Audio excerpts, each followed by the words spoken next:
What do you think, Rachel? We had Hot Bot Summer, Ahsoka Autumn, which never really quite nailed that one. Are we in Monster Madness now, you think? No, we have to say the one for March. Oh, March Monster Madness. That's great. So we're in pre-March Monster Madness right now. We're in Atomic Wonderland. Oh, that's not bad. That's not bad. Yeah, something Christmassy, like I don't know, Monster Moss. I have my own little kaiju Chris in the Monster apartment tonight. Yeah, the furry shadow. The holidays. I'm just like throwing out words you could make jokes on. Happy Monarch Days. That's what their business cards probably say in winter. Oh, Monarch Madness. That'd be good for March. Oh yeah, March Monarch Madness. Yeah, it's good. What is winter analogies? Yeah, winter Monsterland, like Winter Wonderland. Walking in a winter monster land. Run away, it's Godzilla. Well, it's Wednesday night, and we are at Rachel's apartment, which must mean that it's Starformers plus night, plus other things. We are now Rebels and Robots, and etc. Sorry, Rachel has totally abandoned her post. Is the cat puking? No, she's eating something. Give me that. That's really when she turns into a kaiju. She tried to take something out of her mouth. Madness really is the good word for what's happening here. I have no idea what's happening over there. Is it floss? It's a hair from my Gandalf wig. What a sentence! Just totally abandons the podcast to go stop her cat from choking. And what is it? It's a hair from her Gandalf wig.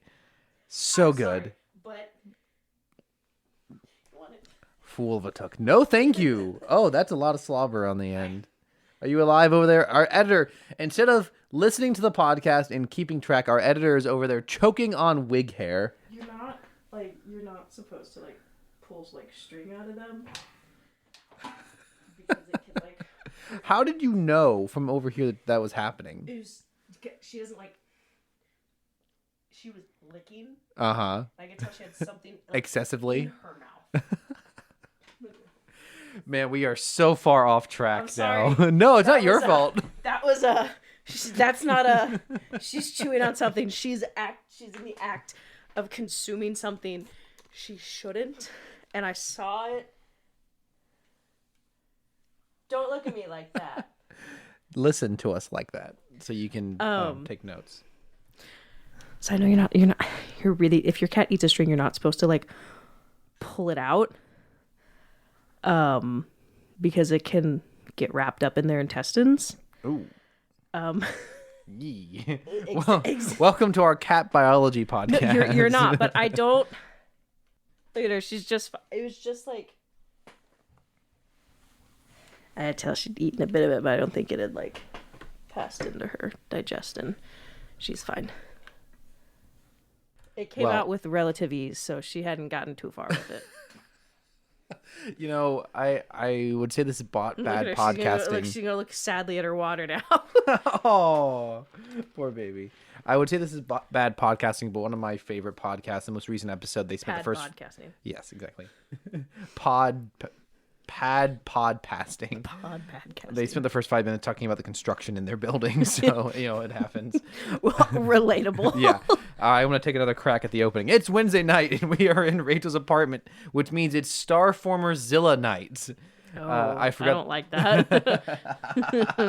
Welcome to Rebels and Robots and Rar, episode 42 with Cameron and Rachel. This is our weekly chat where we talk about Star Wars and Transformers. Yeah, keep throwing me off. Transformers and Godzilla and whatever else we both enjoy. This is a podcast where Rachel constantly makes fun of me for saying, every week I will mess up a word slightly and you will repeat it in the way that I slightly mess it up. Thanks for building my confidence. You're welcome. This week, we got a lot of monster action coming your way. We will be talking about the next 2 episodes we watched of the Apple Plus show Monarch, Legacy of Monsters. And then today's real crown jewel, we are talking about the newest Godzilla film, Godzilla Minus One. Super, that's going to be an all-timer right there. Such a good movie.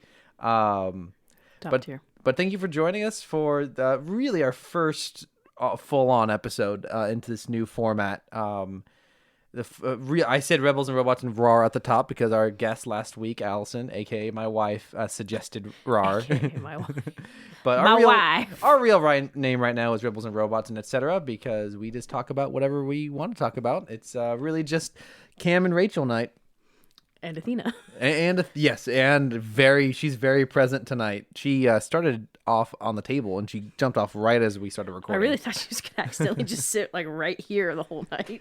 Our podcast has also taken on different energy ever since we started I said weekly chat. It's not a weekly chat. It's a bi-weekly chat. It's like paychecks. So it's kind of, we come in with a lot of excited energy because it's been 2 weeks since we podcasted every time now. So we tend to ramble a lot more. We hope our podcast blesses you on Wednesdays as much as your bi-weekly paycheck blesses mine.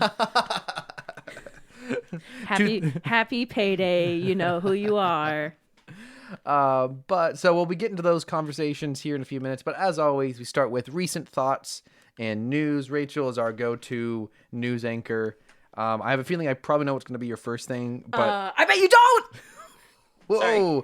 Gonna turn down that audio just a little bit. Okay. What do you think it is? I want you to tell me what you think. Well, my big headline I have in the world of Star Wars from the last few weeks is Dave Filoni got announced as the chief creative officer at Lucasfilm. That's actually like 4 things down on my list. Okay, well now we're talking about it. Continue.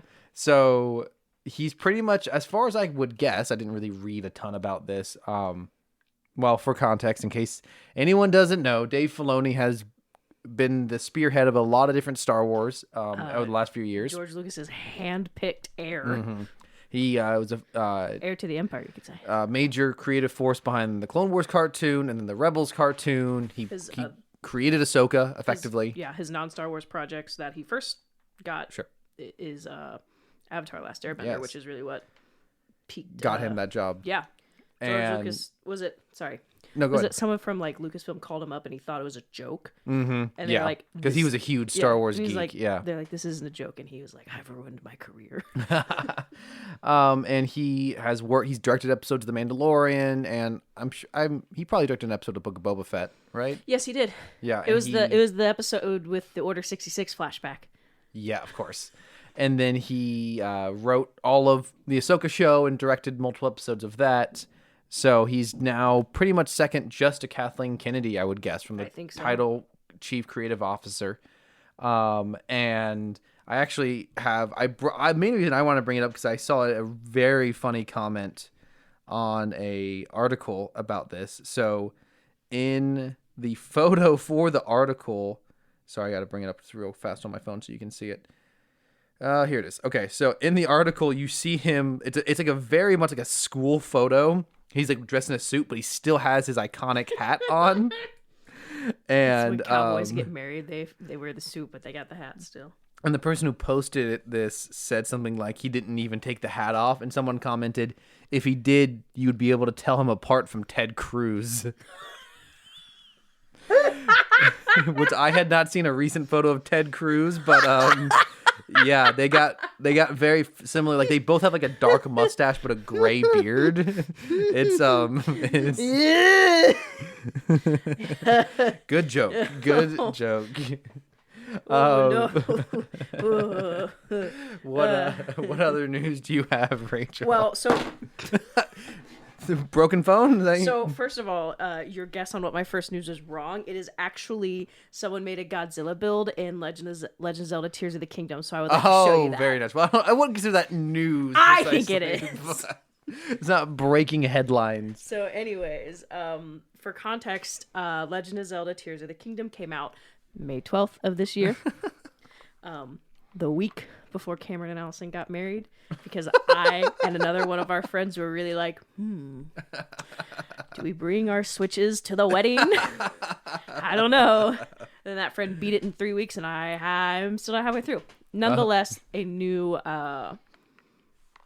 game mechanic was introduced with the Zonai building mechanic, and you could basically, the options are just unlimited. It's like Minecraft. And so someone made a functional Godzilla build in Legend of Zelda Tears of the Kingdom, and I would just like to show you this. It's 1:39. Oh, I didn't start the audio. My bad. Okay, you ready? Oh, this is good. The classic Godzilla theme. Oh, this is great. So it's a very clunky mech sort of thing. No, that's Godzilla. What are you talking about? This is footage straight out of Minus One, isn't it?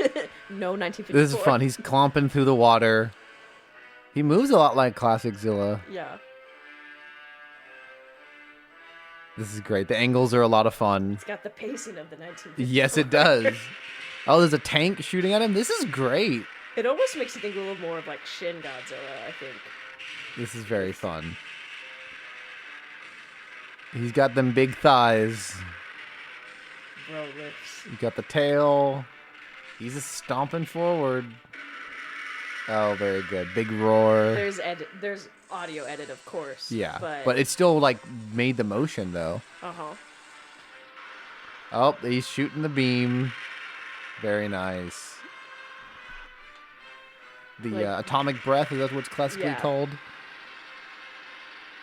Oh, there's fire everywhere. The townspeople are... There's no townspeople. Oh, no, he's shooting flames out of his mouth. This is great. There are NPCs in this village. His crotch is a big rotating wheel. I don't like that. Tail just destroyed some boxes.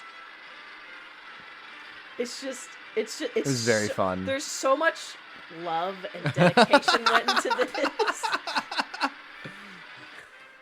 And there he goes. And now he's going back into the water at the end of every Godzilla movie. Give me the beat, boys and That's it. That was fun. Thanks for sharing. It's so funny. I just saw it and I was like, I gotta show this on the podcast. I gotta show this to Cameron specifically. You all can watch it on our Twitter because I'll retweet it.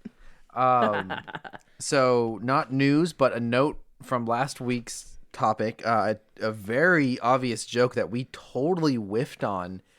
Us missing a joke? Yeah. Was that in the 2 episodes of Monarch we watched, there were 2 different characters who fell off cliffs. And we have the running joke from the first episode of this podcast of clone Commander Wilco silently falling down the cliff and falling infinitely. So who's now on? We have a running list of all of our characters who are still infinitely falling. Wilco, Tech. Now I'm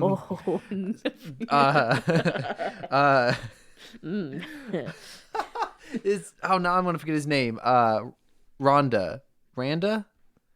Oh, from Monarch. Yeah. Dave. John. Just list men's names. Most popular men's names of 1930. I got the main John Goodman's character. That's where I came up with John from. Bill. Bill Ronda's wife.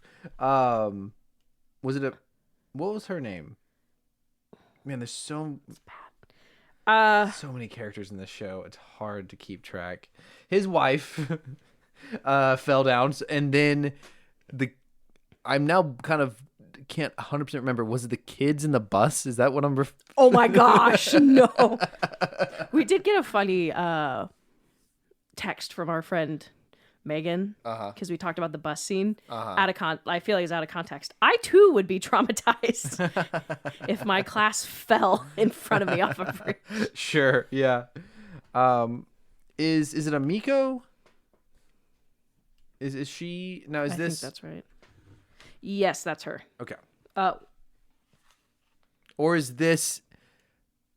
I think that's the mom. I think how terrible. We can't. I can't even remember them. Well, it's hard out of context. I think. She was younger than that. I think. Yeah, that's what I was thinking. This is really bad. Oh, do you know what? I think I have it written down in my notes. Apologize, listeners. It's been 2 weeks and we're a little rusty. Us every 2 weeks. Sorry, guys. We're a little rusty. Yeah, I know. It's hard to only podcast every 2 weeks Well, now. in the meanwhile, we did get a I don't know if you saw this. We got a funny reaction from a friend of ours. Kiko. Oh, that's not our friend, sorry. But Kiko is Rhonda's wife. Dr. Kiko is the one who fell off the cliff. So on our list of characters who are still falling, 'cause we didn't see them hit the bottom, Wilco, Tech, Kiko, and the kids in that bus. Mm-hmm. Anyways, what were you saying? no, we can move on. What is do you have another bit of news? Oh, I got a bunch of news. Go for it. I have things that fit in none of the Into other this categories. segment. Jennifer Corbett, who's the executive producer and head writer of Star Wars: The Bad Batch, tweeted on December 1st, toasting to the final mix session for The Bad Batch. Hey, nice. And so she tagged. She's like, "What a pleasure to watch at David W. Collins and Team in Action." And so I looked up him, and so he's involved with Star Wars production, and he is actually, he's at the end. He's in Rogue One at the end, and he is in the hallway scene, and he is the rebel who's shouting, like, "Help us!" He's the one that you hear shouting, "Help us! Take it!" And with the little floppy disk of the Death Star plans. Yes. So that's it. But so actually he's not the physical actor, sorry, but that's his voice. Interesting. Okay, yeah. That's a lip sync as an overdub because the production sound was deemed unusable due to onset noise. As a video producer, I feel that. So anyways, I don't know if Bad Batch will be next year or not. I don't know if you saw what Disney Plus UK posted. Disney Plus UK posted a sorry, I'm just gonna go skedaddle right into this. They made a post of things to look forward to next year. Oh, it's gone. It's gone. Okay, so maybe Screenshots, super important. You need them receipts. But basically, they posted a thing to look forward to. Some of the shows to look forward to next year, and only 2 Star Wars are on the list: Acolyte and Skeleton Crew. Interesting. So no Andor season 2, That we no know Bad of. Batch season 3. They might maybe they just drop Bad Batch out of nowhere. No. They just Tales dropped of the Jedi. No, Wow. they just dropped Bad Batch like Tech dropped. It's fine. Or we'll just log into Disney Plus one day and we think they've uploaded season 3, but it's just the tag, like last time. Yep. I think I had something. What was it? I gotta look back at my notes. I have an Andor thing. Just 'cause we were talking about Andor last week, and just another testament to how great this show is. The use of 1, 2, 3, 4, 5, 6, 7 Actors. what? Hold on, give me just a second here.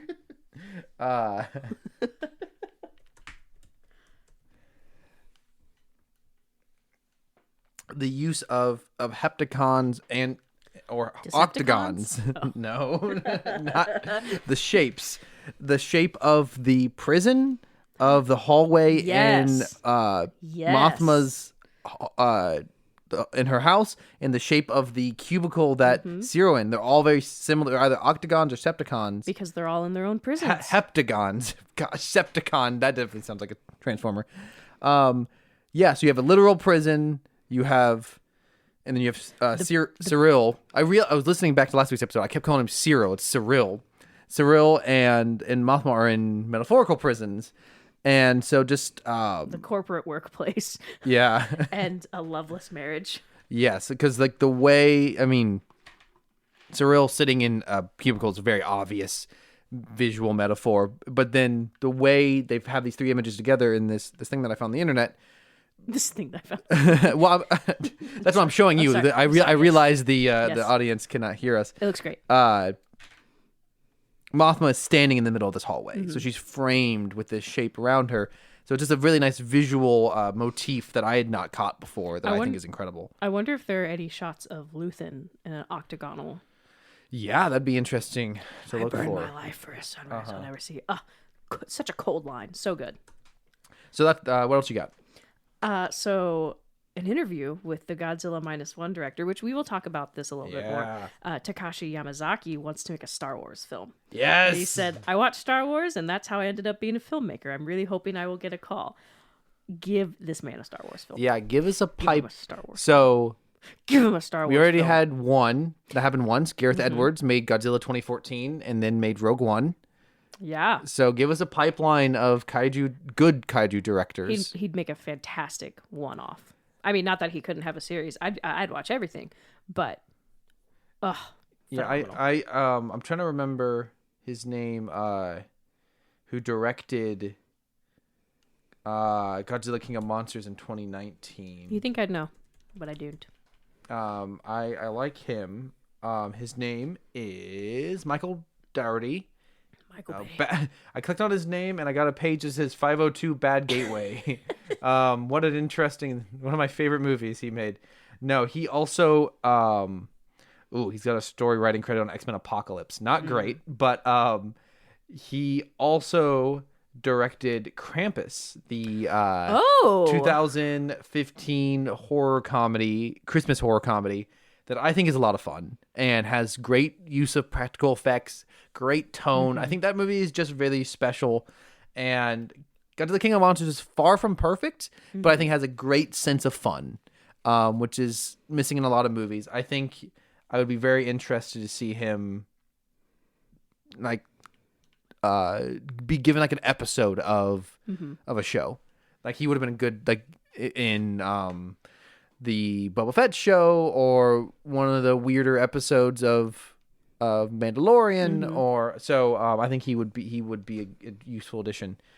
Give him like, oh man, a lot of people. I think this was real. There was like a mode in EA's Battlefront 2 where you fought Ewoks in the dark. Yeah. Was that real or was that a mod? That's real. Yeah. Yeah. It's like I can't remember what it's called. It's like Ewok Hunt or something. Yeah. But you go as stormtroopers in the pitch black forest and you have to hunt Ewoks. And I've seen clips from it. It's actually kind of scary because your buddies just get yoinked into it. I think is it something like, I think there's like a tagline that pops up. So and so has been consumed by the darkness or something. Oh wow. Or by the forest. There's something dark like that. But so yeah. And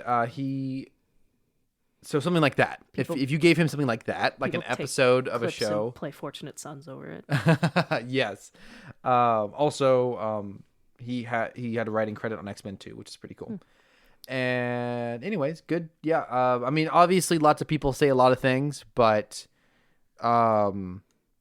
weirder things have happened. If you go back, I think of the guy who ended up playing Shang-Chi was campaigning for it for a long time. Sometimes people campaign for something and they get it. And with the collaboration between so many Japanese studios for Star Wars Visions, I could see them maybe transitioning into something like that. Who you never know with Star Wars. Anyways, I also had something else. So since last time we recorded, Thanksgiving happened, and I had a surprising Star Wars conversation over Thanksgiving with my wife's older sister, only older by a few years, and I did not know that she liked Clone Wars. Oh. And it's actually the main thing that she likes in Star Wars. She started watching the movies because she likes Clone Wars. Huh. And I thought that was really interesting, and I think that was especially funny. Gateway drug. Yeah. Yeah. She's got almost the exact opposite opinion on me of Star Wars, is that I don't like Clone Wars and I love the movies, and she doesn't dislike the movies, but Clone Wars is her favorite thing. And that's just funny because I brought Allison into Star Wars, and it's not my desire to like make her exactly like me, but like I do have the desire to like I sharing your passions. Like for example, like last week when she was on the pod, she started talking about the lived-in universe. That was something I told her very early on, and that like made her interested in Star Wars. But it's interesting that she now has a different voice in her life talking to her about Star Wars in a different way, which is really cool. Meant to be. So now she's going to know more about Clone Wars than me very quickly because I have not watched all of it. Finally, someone to talk to. I'm kidding. Yeah. What else? What other news you got? I actually have some conflicting information about what's going to be released next year. I mixed up my screenshots. Because according to Empire magazine, the real, the one that exists in our world, not like Imperial propaganda from Star Wars. Empire magazine, supposedly 2024 will hold the following releases of Acolyte, Skeleton Crew, and then there's Andor Season 2, Season 3 of Bad Batch, and Season 2 of Tales of the Jedi. But we haven't really seen anything cemented yet. Lots of up in the air. It's kind of hard to tell what's actually going to come out now that the writer's strike has... Is it over? Has it ended? Or are they still in talks? Sorry, I'm looking more into this polygonal shape in Andor. What was it you said? It's just nothing's really been confirmed on what's going to release next year. Yeah. There's just a lot of like up in the air. I feel like there's a lot of this is the projects that were probably being worked on before the writer's strike. Mm-hmm. Yeah. Here's what would make sense to come out, but yeah, writer's strike, actors strike, stuff not doing well in theaters, changing, especially with Disney, the CEO changed last year from Bob Iger was the old CEO. He handed it off to some new guy, and then Bob Iger came back, and here's a bit of news that's like relevant since Star Wars is owned by Disney. He said something along the lines of, and to be honest, I didn't read the full interview, so this quote could be very much out of context, but he said something like, we got too wrapped up in messaging and not telling good stories, which is an interesting take. A lot of people are taking that to mean that, obviously people who say that Star Wars and other Disney stuff is too quote unquote woke, would say go woke, go broke, that whole thing, which is not proven to be true whatsoever. But I think other people have taken that to mean we stepped on too many toes politically and we need to try to be safer, which is not a good thought going forward. I think he has said some things about trying to cut back on the number of things like Marvel and Disney are making and Star Wars, which I think is good. And that's a good move. I think they've tried too much and they need to focus. I think it's a good thing to focus on a fewer things and make them better. But that idea of they focus, like stories need to tell stories. Like not everything has to be a deeper metaphor, but the best movies are the movies that are emotionally driven by the creators. You mean like Minus One? Precisely. Oh yeah, dude. We were talking about Minus One. Minus One, very heavy political message, and that's what makes it great. And Star Wars, Andor, heavy political message. That's what makes it great. What else? Original Star Wars. Things don't have to be a political message, but like they have to mean something to the people that are both making them and viewing them. And if I would guess, I've not seen Wish, but the little bit I know about Wish, I would think it's probably not about much that's very deep, and that's a reason people are not seeing it. And what else? I like Ahsoka, but Ahsoka doesn't necessarily have super like Ahsoka has some high moments, but I think I really agree. I saw a tweet that said, or a comment that said, as enjoyable as Ahsoka was, it does feel like Dave kept just a little too much, too close to his chest for now. Yeah, exactly. The stakes were high, but don't feel like we got Ezra back. I mean, I'll take it. But it is just kind of like the continuation of, like, yes, it's nice to have things building. I think, this is terrible. So it's not terrible. I love Andor, obviously. But I think the nice thing about Andor is that we kind of know what happens at the end. So before that is all really open, and it's very central to kind of one idea. I do think it gets a little more difficult with multiple branching arcs of like Mando, and Ahsoka, and even actually Book of Boba Fett can go that way too, all converging in one area. It's, I think, great when it gets there, but sometimes in the art of we want to build up suspension to this and we don't want to give too much away, it can leave things at the time lacking. Yeah, I agree. She agreed. She hear when she walked by. You're only supposed to be editing the audio. You're not supposed to be commenting. What else you got for news? This is just really funny because we were dunking on this 2 weeks ago. Okay. So crazy ass moments in Transformers kind of retweeted a comment they'd made about a year ago. The tagline in Rise of the Beast trailer makes absolutely no sense. The first trailer that came out, because the tagline is, "For billions of years our world is transformed, but something else has awakened." Mm-hmm. It makes a little bit of sense. But they just like retweeted happy anniversary and then said, "I suppose it's better than he was in the Amazon with my mom when she was researching spiders right before she died." Yeah. That's a reference to Exposition the Sony universe. What is it? Sony Pictures universe of Marvel films, Madam Web film, which is a Spider-Man adjacent movie about But it's Spider not Women. Spider-Man. Yeah. It's Sony, and it's not Marvel. It's, Marvel, Sony yeah. Pictures universe of Marvel films. So, anyways, we'll make fun of that trailer for many years to come. What else you got? That's it. Okay. I have one thing, but it's important for the Monarch portion of today's talk. Yeah, so we're going to talk about, before we get to -1, I just quickly want to talk about the 2 episodes of Monarch. There's not a ton to talk about. They're pretty barren. It's not great. There's some moments in there. We get to see the G-Man. Yes. The G-Man. Yes. What do you think I said? I didn't know what you meant by that at first. So as a quick refresher, we've got 2 different storylines going on. We've got our team in the 50s and our team in the modern day. Team in the 50s are 3 characters who are forming Monarch. Bill Rhonda. And his wife, Kiko. I already forgot. Yeah, Kiko. And not Captain America. And not Captain America, yes.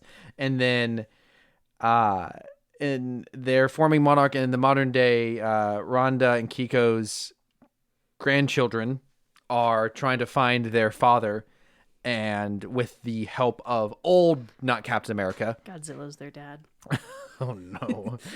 And it's mostly focusing on the modern day. The little bit that we get from the past is they finally get the American government's attention, and they are wanting to use a nuclear device to attract a Titan. And then the military says, sure. And by attract, you mean kill, right?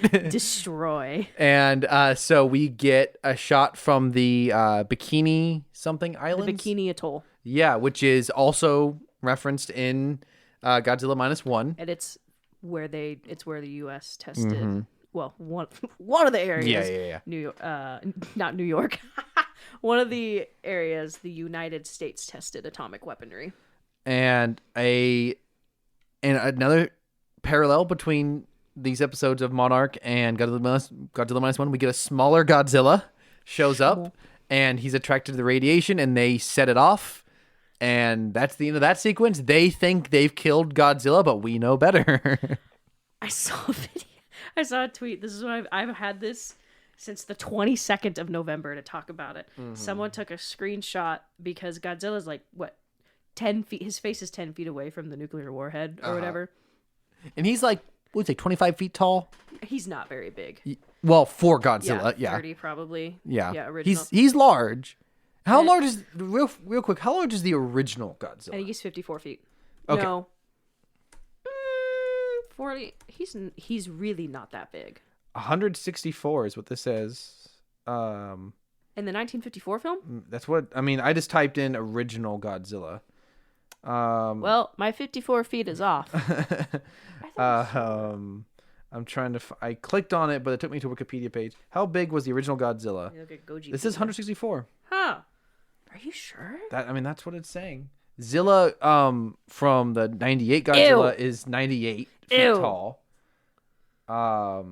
This is not a good example. Anyways, I'll try to find a legitimate answer on this. But nonetheless, 25, 30 feet is probably a good estimate for the height of this one. About the size of a T-Rex from Jurassic Park. So someone took a screenshot of him like looking at the bomb, pondering right before. Hold on, I gotta build it up. right before it went off, where he's just looking at it. And someone said, he looked so happy. Lil bro thought he was getting an easy meal. And someone retweeted it. And I'll crop this because you could tell I screenshotted this at 1 a.m. It looks like he's in a podcast. And the way it's angled, the bomb looks like a mic. That's so funny. I love it.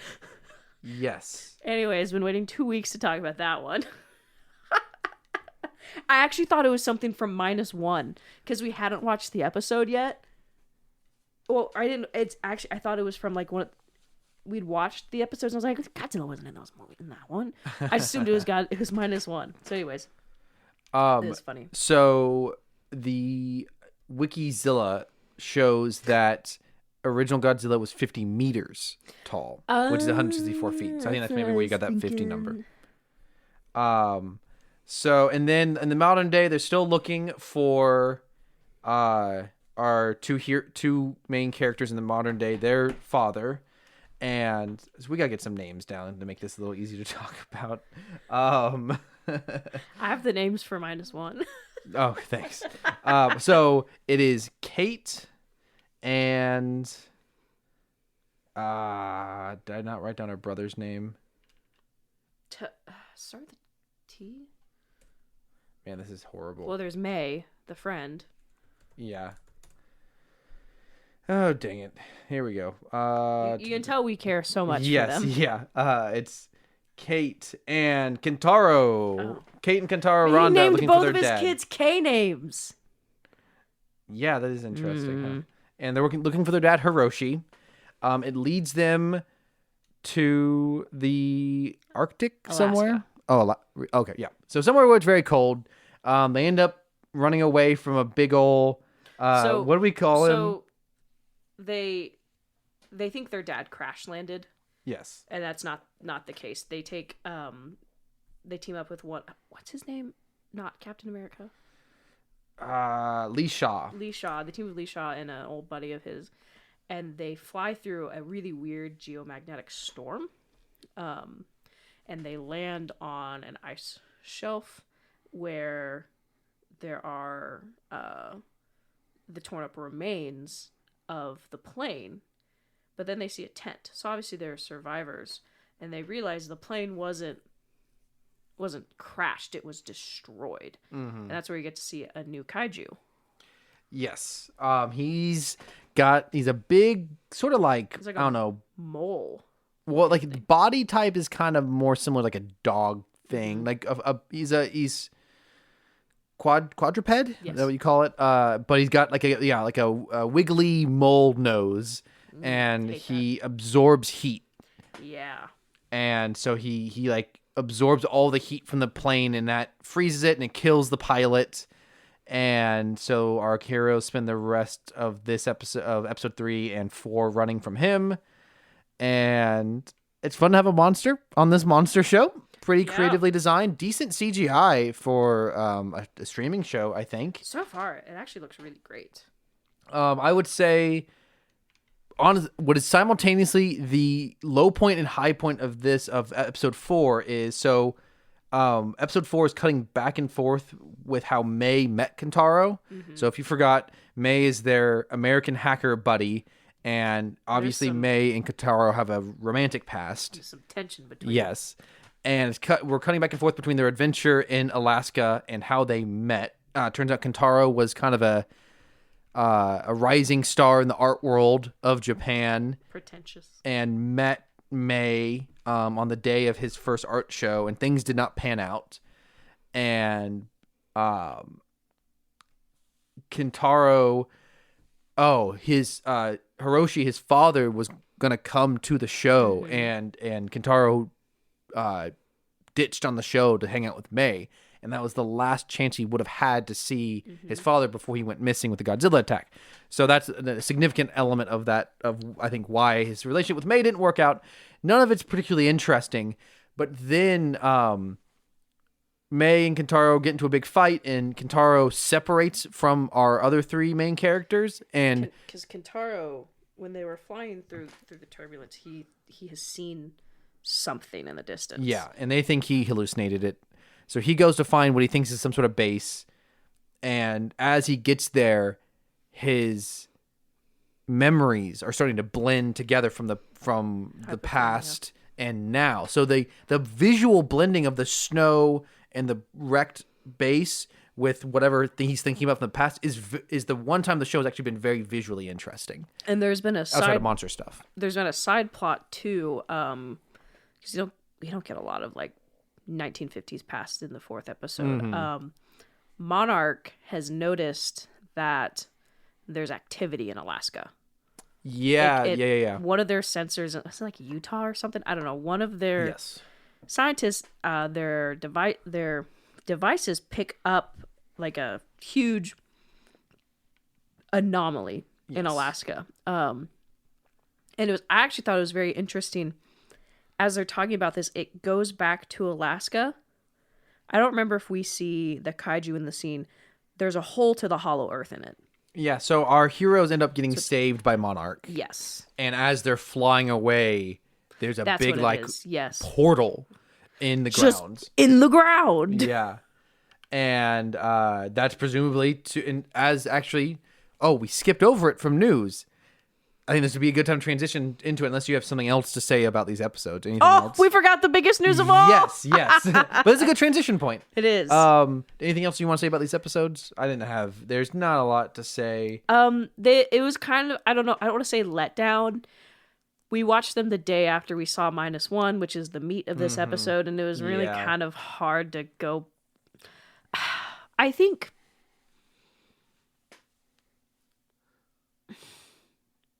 I don't know if it's the acting, but sometimes they will say things and I'm like, that's the take we went with. Yeah.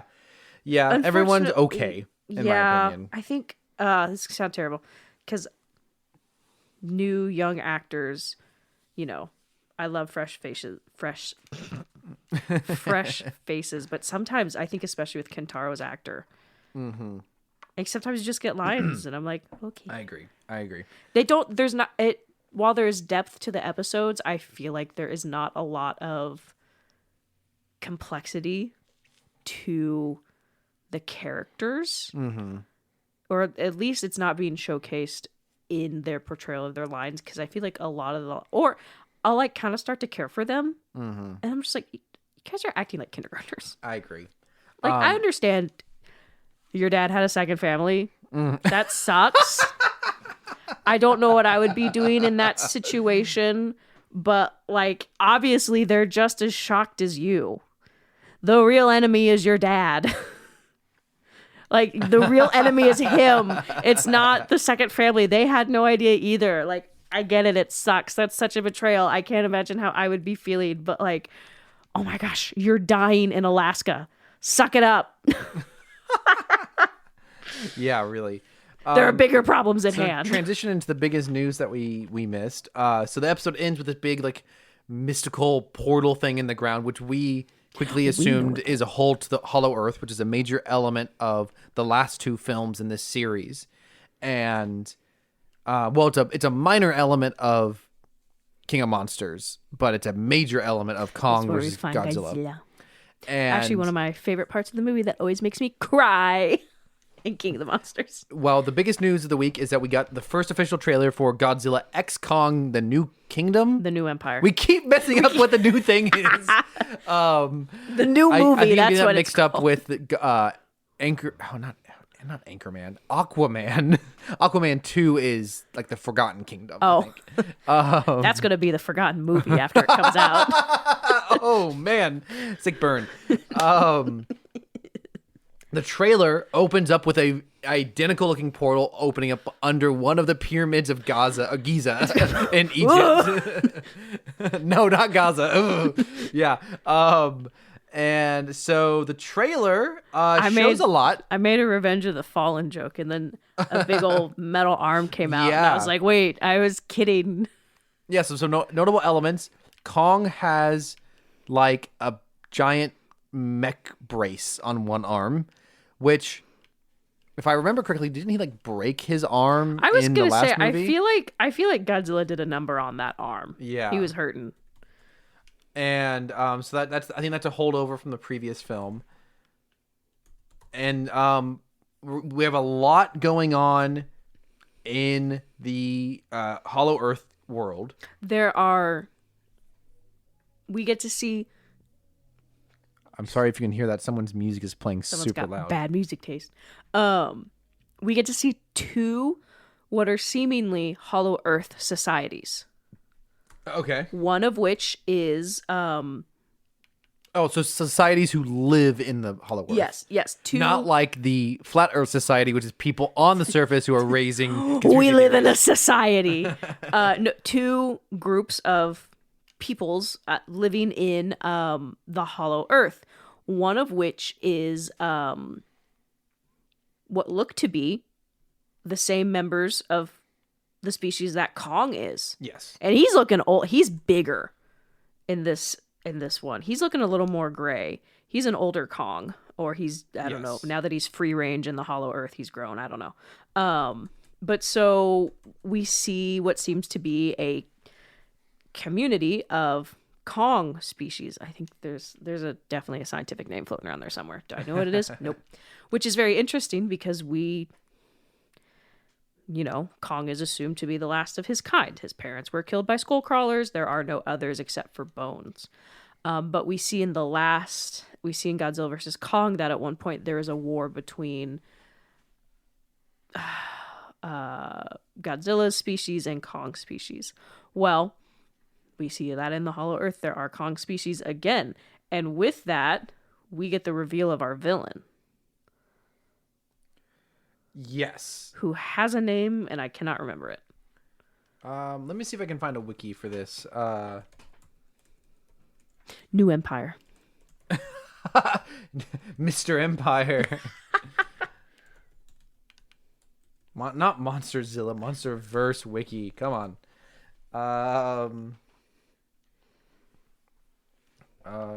That's just the Wikipedia article for Monsterverse. Well, while he's looking for them, we get a first official in the light view of him, and he looks like similar, but he looks like a big old orangutan. His arms are longer, similar build. And the other, I'm just gonna call them Kongs. I don't know. The others are afraid of him. So he's either a ruler or a dictator of some form, but they are afraid of him.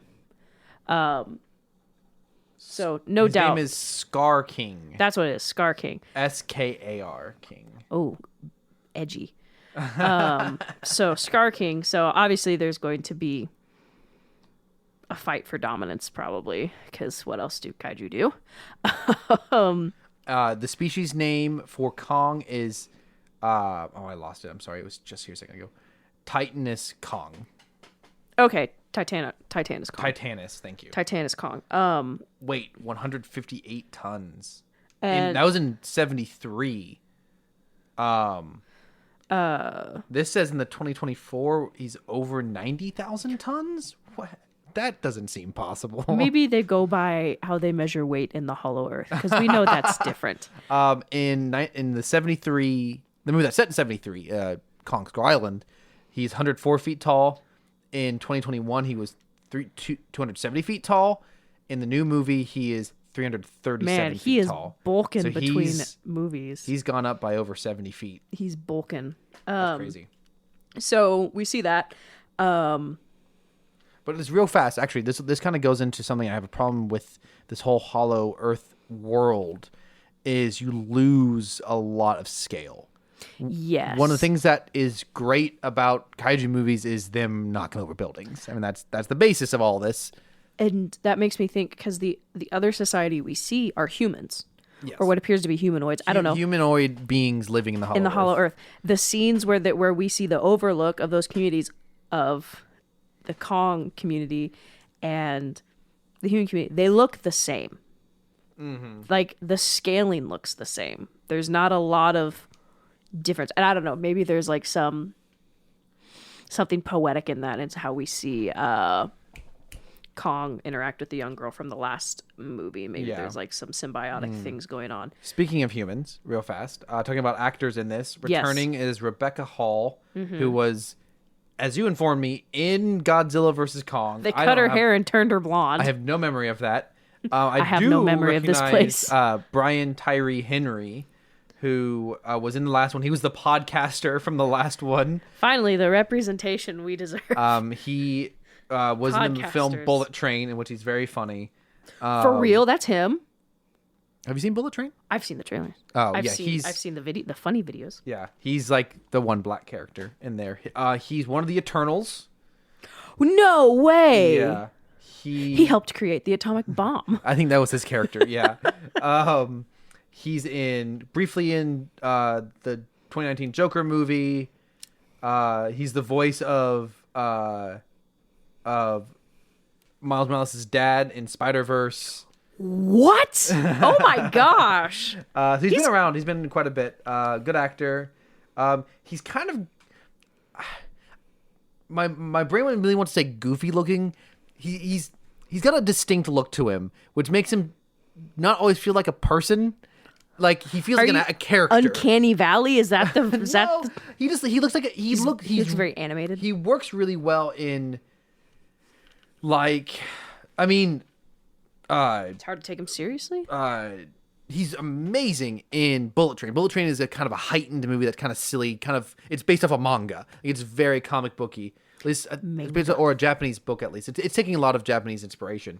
I don't remember loving him in Godzilla X Kong, though. To be fair, I don't like anyone in that movie. We like Godzilla and Kong. That's it. Yeah.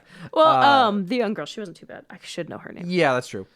But so who else is? Those are the two that are returning, as far as I can tell. We see the young girl. Oh, we do. Yeah. What's her name? Is it Let Jai? me see. Let me see. Yeah, I think this is her. Yes, that's her. Okay, she's by far the best human character in this IMDb in photo.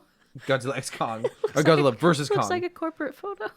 So this was the young girl who had a bond with From Kong. the Iwi tribe. Yeah, that The last is survivor. Definitely the best storyline in that movie that gets totally squandered. So I hope they can progress that. Well, it seems like they have because we see the scene of her walking up this huge temple in the Hollow Oh, Earth. okay, I did not catch that. Yeah, that was her. This trailer, by the way, is super confusing. really It's is. really poorly edited. But it's not as bad as the Madam Web trailer. New actors to the series. Dan Stevens, who is a really, really good actor. He is in Downton Abbey.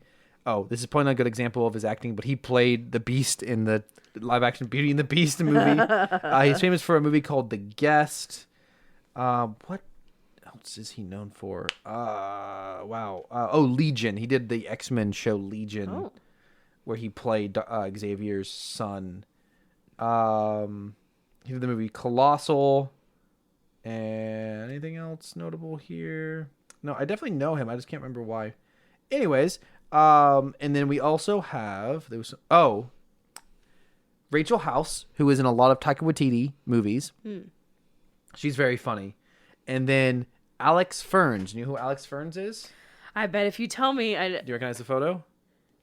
He is in Andor. He is. Oh, he's Commander Brasso. No, was the- no, he's not Brasso. He's not Brasso. What? He's Mosk. Linus Mosk. He was Cyril's. Show that picture. Big- Again. Show that picture again. Look right here. I don't need to show you a picture. Let me see the picture again. Let me see the picture again. He's Linus. Is his name? Oh my gosh, the hair threw me. He is. I'm so sorry. The I security. Look, the brain force guy. The brain wants what the brain wants. Brasso. He is in Chernobyl. He is the head miner in Chernobyl. Oh my gosh. I Such a didn't good recognize part. him with long hair. Oh, he's he so he good looks in so Chernobyl. kind in that photo. He looks so nice and huggable. This guy is hilarious. He's so good. He's I want to say Scottish. Yeah, I Yes, believe he's so. Scottish. He's hilarious. I think he might be an incredible addition to this movie. Very exciting. There was maybe one more actor. We I was love interested our in. Maybe not. Chernobyl actors. Yes. I don't recognize anyone else. Finally, directed by Adam Wingard, who directed Godzilla vs. Kong, which makes me not very excited for it. It's possible that movie is not his fault. It's possible he shot a good movie and it got edited Well, down. there's but 45 minutes of lost footage. Yeah. in the Hollow Earth. But he also made the Netflix live-action Death Note movie, which I've heard is not good. He made the 2016 Blair Witch reboot, which people tended to like, though I've never seen myself, not interested. He made The Guest, which is the movie that Dan Stevens is famous for. And he also made Your Next, which is a pretty decent, a pretty good home invasion movie. Fun fact, shot here in town. Or shot here.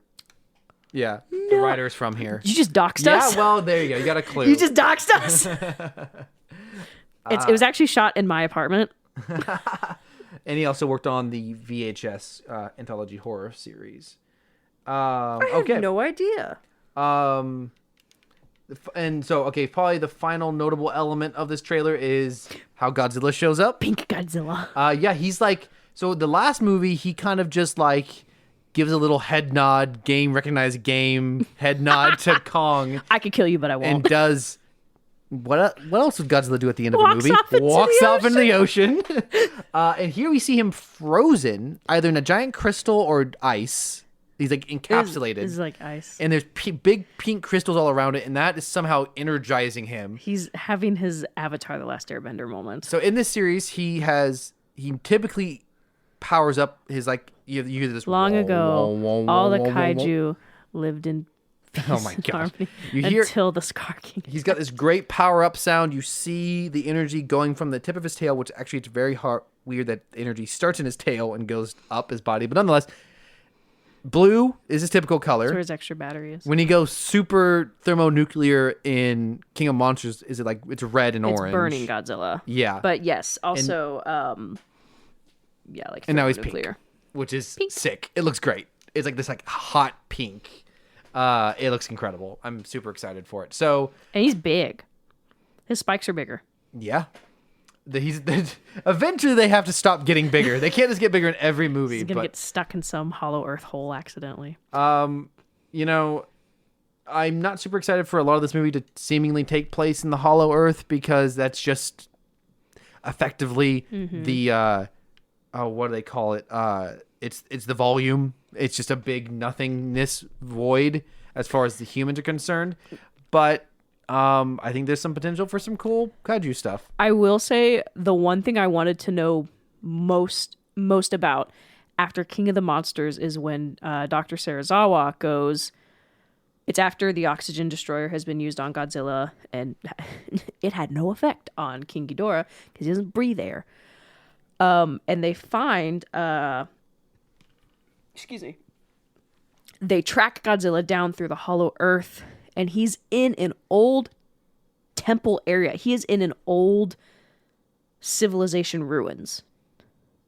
Mm-hmm. And so that is the thing I have wanted to know most about since King of the Monsters. And with the appearance of a possible group of humans living down there, I hope that ties that up. I think that's probably one of the coolest scenes in King of the Monsters. There's a lot of great scenes, but just the unpacked potential of humans living in the Hollow Earth alongside kaiju, worshiping them, untapped potential. That's what we've got to talk about that. We forgot about this. But that is what I'm hoping this. I hope that ties that up. There's something really cool about the mystery of that, but man, I want to see more of that. So the last thing we forgot to talk about is the worst thing in this trailer. So the Scar King is orange. Peter, don't turn me into a marketable plushie. It's a Family Guy reference. Wow. I think. So Scar King is orange. There's a smaller Titanus Kong in this, or adjacent. Titanus Scar King. And he's seemingly friendly. And I hate him. I want him to die so bad. Very puntable. He gives off weird European children's film vibes. He gives off, you got any games on your phone vibes. He looks like he's from a very expensive yet inexplicably terrifying looking mobile game ad. You just gotta look it up. He's in the trailer earlier. Here's the weird thing. He's earlier in the trailer. There's all this mist and there's this giant shadow, and Kong is like shaping up for a fight, and then this little guy comes out, and then he's revealed again at the end of the trailer. I guess to the human, I don't know. Like this. Yeah. Much like films, trailers have a visual language to them. Most trailers are edited with a similar They put all the rhythm. clips in Aftermath and put it on, or in like After Effects and Premiere and put it on shuffle. Yeah, really though. Like, I am all for definitely trailers being unorthodox, but there has to be a method to the madness.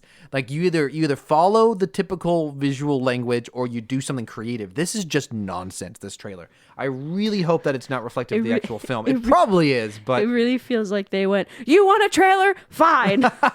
You get your trailer. they're like, oh shoot, this comes out in April. We got to get something out.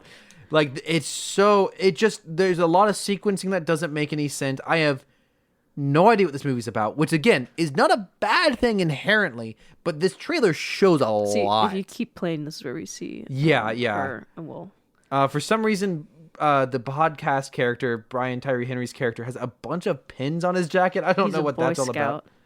No, keep going. Keep letting it This Let has it play for a little bit. this has very strong Ant-Man the Wasp Quantumania vibes, which is not a good thing. That's still a movie I have not seen. But yeah, that was her. That's her Yeah. right there. She's a lot older, the young girl. She's about to touch something shiny. Anyways, let's get off on this. We're over an hour into recording. We need to talk about something good. Oh, wait. So we're going to be for another hour and a half. So, Godzilla Minus One, referencing the fact that this is effectively a prequel. It's not technically connected to any other Godzilla series, It is. but it takes place before any other Godzilla movie has taken place.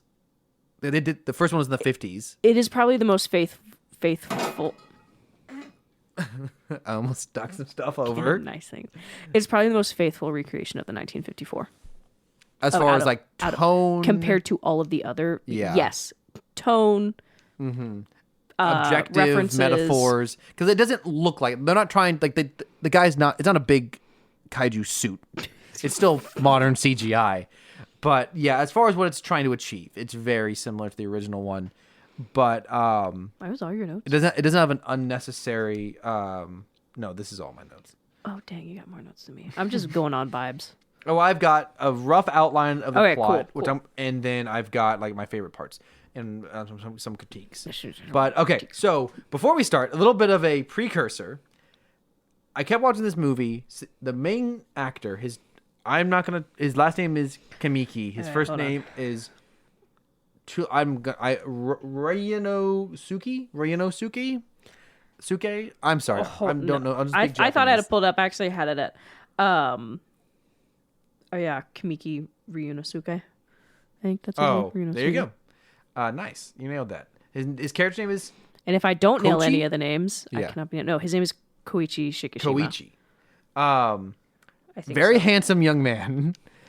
My mind kept thinking as I was watching this movie, I was just curious, like, who is this guy? As far as like in Japan, is he famous? Is he not famous?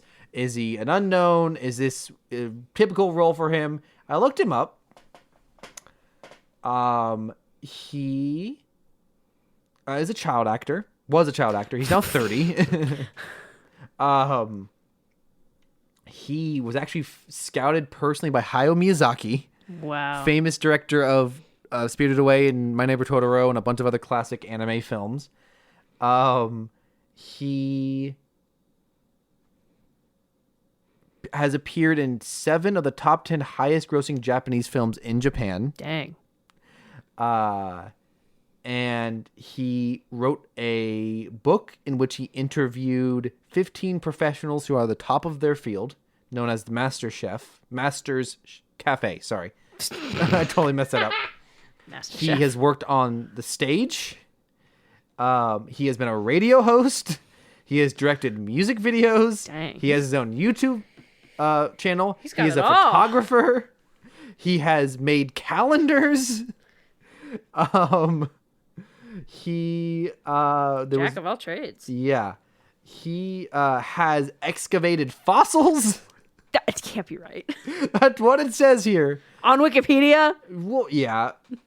So this guy has done a lot. someone just needs to keep adding more outrageous things on there. Went to the moon. He was in a live-action adaptation of JoJo's Bizarre Adventure. Oh my gosh. So fascinating guy, fascinating young man. I think really good in this movie. So I just wanted that context for who is playing our main star in this film. Do you want to guess the budget? Do you know the budget? 15 million. 15. This movie looks incredible. It looks so Dude, I good. assume this was like $150 million film. Insanely good.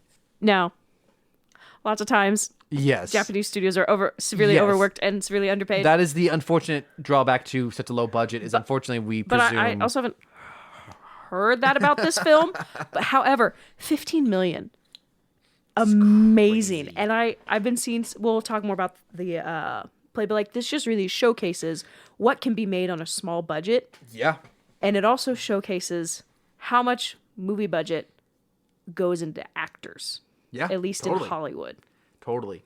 So, And I hope this is, we'll talk about it, of course. I really hope this is a great sign to Hollywood that sometimes less is more. yeah, 100%. So in 1945 is where we open. Yes. Japan, towards the end of the war, a kamikaze pilot who's our main character, Koichi, is that what you said? Shikishima. Yeah. He lands his plane on an island. He is, again, well, you said kamikaze pilot. If you're not familiar with that, kamikaze pilots are not supposed to come back alive. They are supposed to die with honor on the battlefield by, wrecking their plane into enemy craft. He claims that there was a problem with his plane, goes back, lands. They're like, there's nothing wrong with your plane. And he's like, what are you implying? And the guy tries to comfort him and tells him he understands. And then Godzilla shows up. And so A little Godzilla. Again, yeah, like a he's 25, 30 not- foot he's tall not that Godzilla. big. This is pre-mutation Godzilla. And our hero is ordered to get in his plane and shoot Godzilla.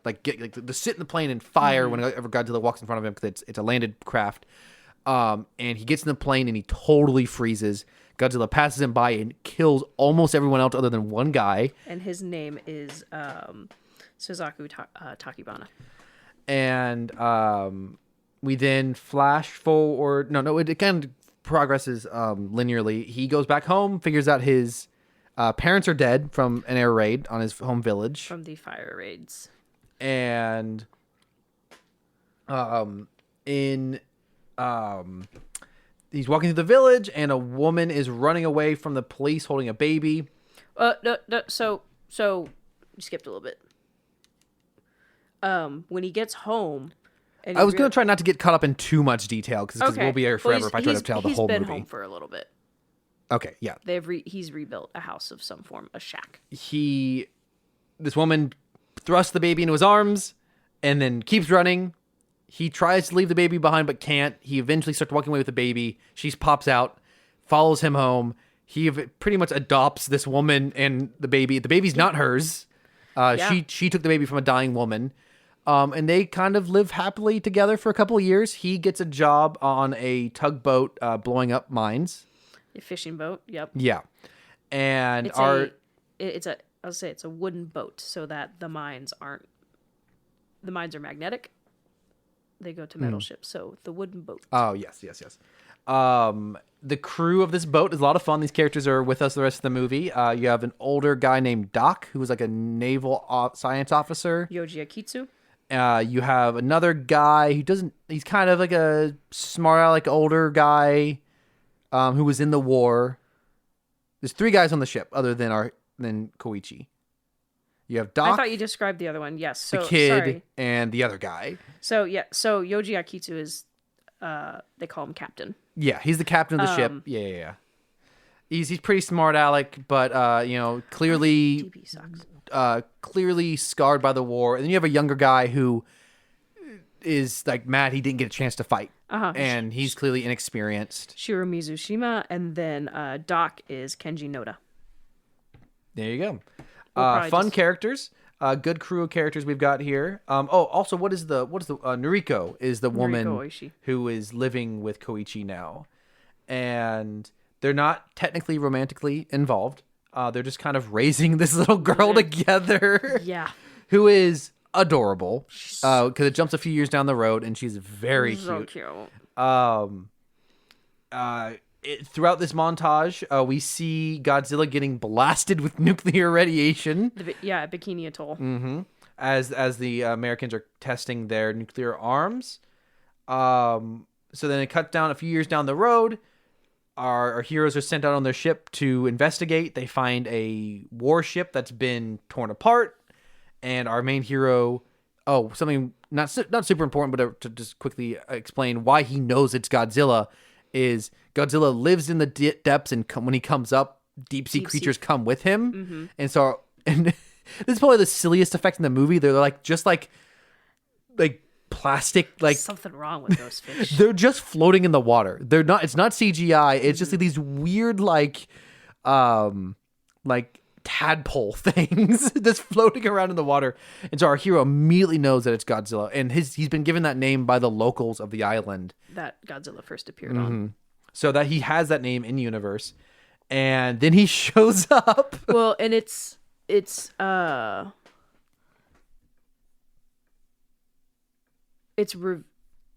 it revealed on the boat that the doctor knew the whole time? I don't quite remember. It's been about a week. I think so. If I remember correctly, they or just got. Oh man, this is terrible. Now I can't remember. Because it's not where the boat fight is it? So what happens now is Godzilla shows up and he's chasing. He's pretty much just got his head barely out of the water, and he's chasing our heroes. Okay, and they're trying to get him to eat some mines. Yes, and so they were sent out. They have a buddy fishing boat. They were sent out to investigate what took out the ship. The doctor knows what it is, or maybe not exactly what it is, but he knows that something took out the ship. And so their goal is to destroy it with the mines that they have been cutting. Yes.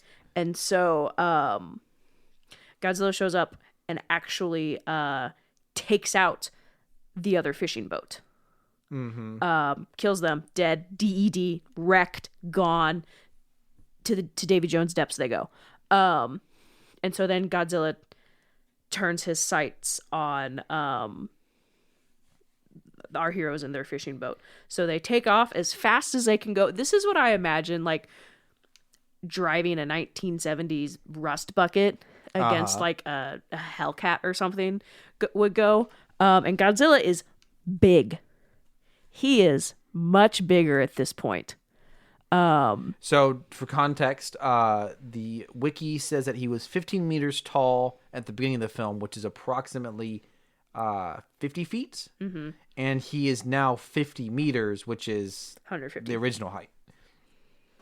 So, and he's 20 tons. Mm-hmm. Big boy. So, they're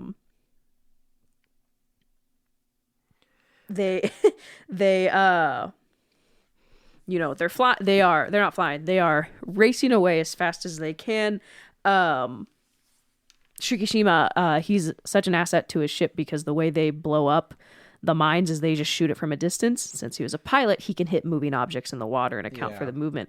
So he has another chance to shoot Godzilla with the gun on the fishing boat, but it doesn't do anything because Godzilla's really big. Yes. They managed to release a mine into Godzilla's mouth, and it detonates. And this is where we see, because it detonates like half his face off. Mm-hmm. They think they won. And his face regenerates. Like immediately. And they're like, oh, crap. Now he's really pissed. But a heavy cruiser shows up. Military cruiser. Shoots at Godzilla, distracts him, and Godzilla just rips the boat in half. Without any problem. And they do manage to hurt him enough to scare him off. Something makes him leave. He blows up the ship. Oh, okay, now I remember. Yes, they injure him enough to make him dive down. They think they've won. Yes. And then you just hear something and you see the light in his the blue beam, glow. His atomic breath shoots straight up to the ship and causes it to explode. It's sick, man. And so it destroys the heavy cruiser, but he leaves our heroes alone. Yes. So then our heroes return back to the city, and then eventually at some point just a couple days later, they figure out that he's on a path to end up in a particular city, which is where... Tokyo. No, not Tokyo. Different. It's wherever Noriko is. Oh, Ginza. Yeah. And so Noriko, the woman that's living with There's our main hero, whose there's name I a- keep forgetting, and- Koichi. And the reason she works is because we had a nice little family dynamic scene of Koichi and his coworkers, and they just assume he and Noriko are married, and he's not. And so they kind of give him they're also really confused, which I mean, valid. They're playing family. Yeah, the look they give him when he's like, Oh, because the young girl calls him daddy. And he's like, I'm not your dad. And they all go, huh? I think it was she's feeding them, and they say something about you're a good wife, and Yeah, and she's like, I'm no one's wife, and they all look at him. Yeah. And he's like, they're like, why not? And so there's just this conversation of like, what are you talking about? And he's like, and basically it comes down to, I don't want to marry her. Mm-hmm. And she overhears this. So the next day she's like, I've got a job. Mm-hmm. They're gonna leave the girl with the neighbor lady. So she starts working. And she's in Ginza, which is a couple days later. Yeah, and that's where Godzilla is headed for. Mm-hmm. So Koichi tries to get to the city as quickly as possible. And Godzilla's return has also brought up all of Koichi's survivor's guilt. Oh, yes. All of his survivor's guilt. And so we get our which is pretty much our primary classic Godzilla scene. He attacks the city. Mm-hmm. Attacks the train that Noriko is on, which is a great sequence. She falls out, lands in the water. She lifts. She was holding her whole body weight at like 40 feet in the air. Godzilla continues to attack the rest of the city. As he's going a certain direction, just catty corner across the street from where he is, there's a news crew on top of a building. I do believe that's almost directly like a recreation from the 1954 original. One of the worst ideas possible. Journalists, gosh. Such a bad idea because he turns around. They're live streaming.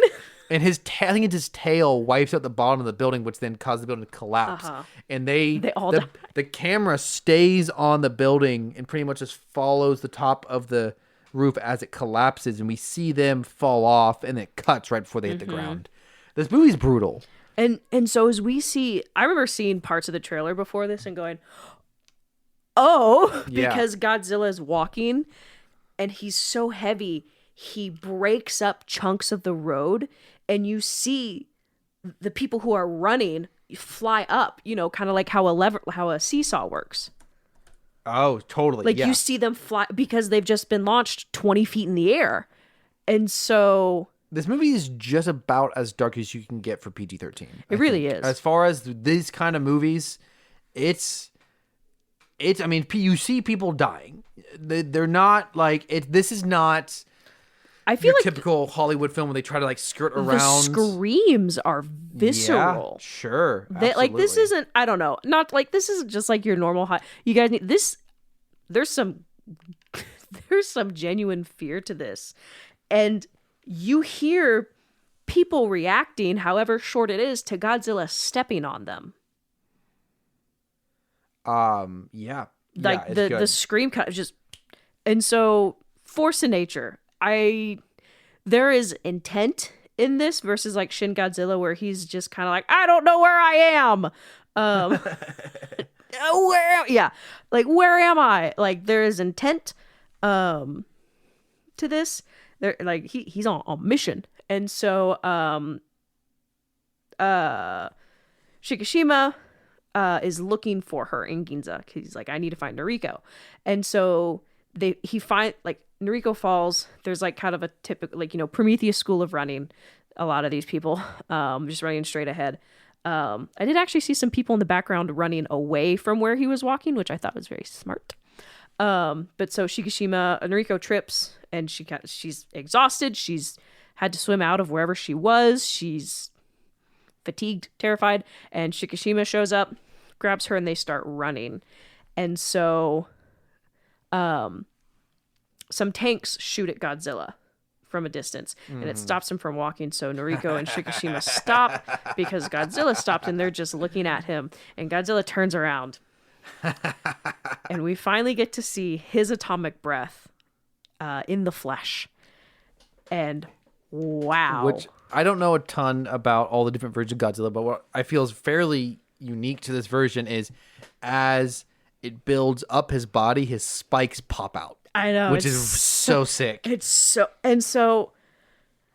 there's built, we're like, oh, it's coming.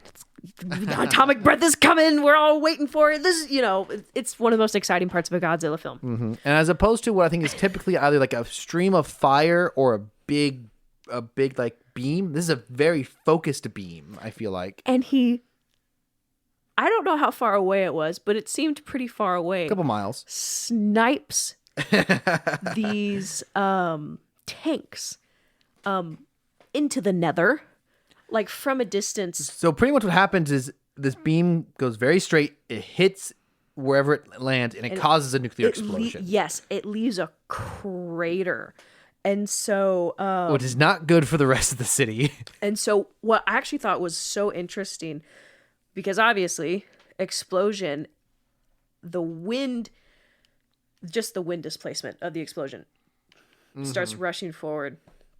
And Noriko, in a self-sacrificing act, it's wiping everything out. It's like you are seeing people thrown back, which we don't see a lot of. I mean, we got a little bit of a clue in King of the Monsters when Rodan would fly over people. Sure. Yeah, but it's not something movies don't show bodies flying through the air, for reasons. Uh-huh. And so it's fastly approaching our main couple, and Noriko shoves Shikishima into the alleyway, saving him, and she gets rocketed back however far, but it doesn't stop there, because the vacuum of all the air pushed out after like 10 seconds comes back and just rushes back the other way, and you still see people flying back the other way, and it's just absolute devastation. Absolutely. Because I think at that point you could, if it just stopped after being blown away, you're like, I have a way to go search for my roommate, and they were roommates. They could have a way to go search, but with everything being pulled back, there's just, you don't even know where to start. I would like to try to wrap up our plot summary so we can actually talk about what we like about this movie.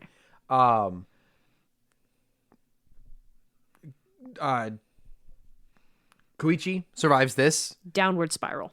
The military can't really do much about it. They can't get any support from the Americans or the Soviets because of the Cold War. So a bunch of ex-Navy citizens band together to try to go after Godzilla.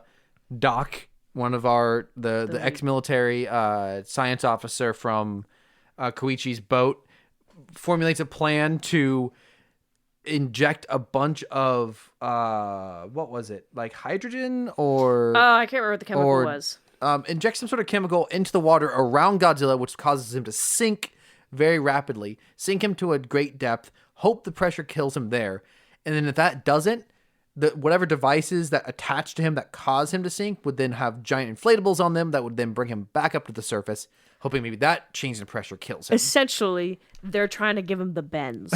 And what the bends is, if you don't know, is when you rise up through the ocean too fast, and I believe it's the nitrogen or the cells in your blood expand too fast and kill you. And in just quickly, a note I have written down here, when in that scene where they're explaining that they're going to try to sink him, and someone goes, what if that doesn't work? And they go, well, we have a plan for that. And they go out, and what's outside is they do a demonstration of the giant inflatable. But what I said as they were approaching the window is I said that there better be a steampunk Mechagodzilla out there. I really thought going into this Mechagodzilla was actually in this movie.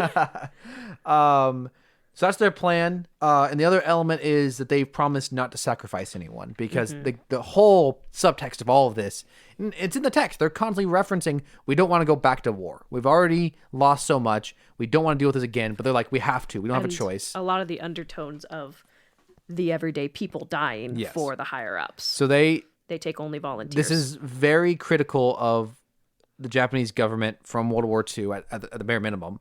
And these people are like, we're not going to sacrifice people like we did in the war. This is going to be, we're going to do this, we're going to do it right, but it's not going to sacrifice people. And meanwhile, our main hero is feeling very guilty over all of this. He ends up deciding that he needs to be part of this, and he's going to fly a plane and try to... The official plan is for him to try to attract Godzilla away from the city out into the water so they can sink him in a particularly deep spot. And they need this particular plane that was a prototype during the war that didn't get finished. He thinks that the only one that can fix this is the only surviving mechanic from the beginning of the movie. Goes and finds this guy, has to convince him to help him. And what in actuality... And this is Suzaku Tachibana.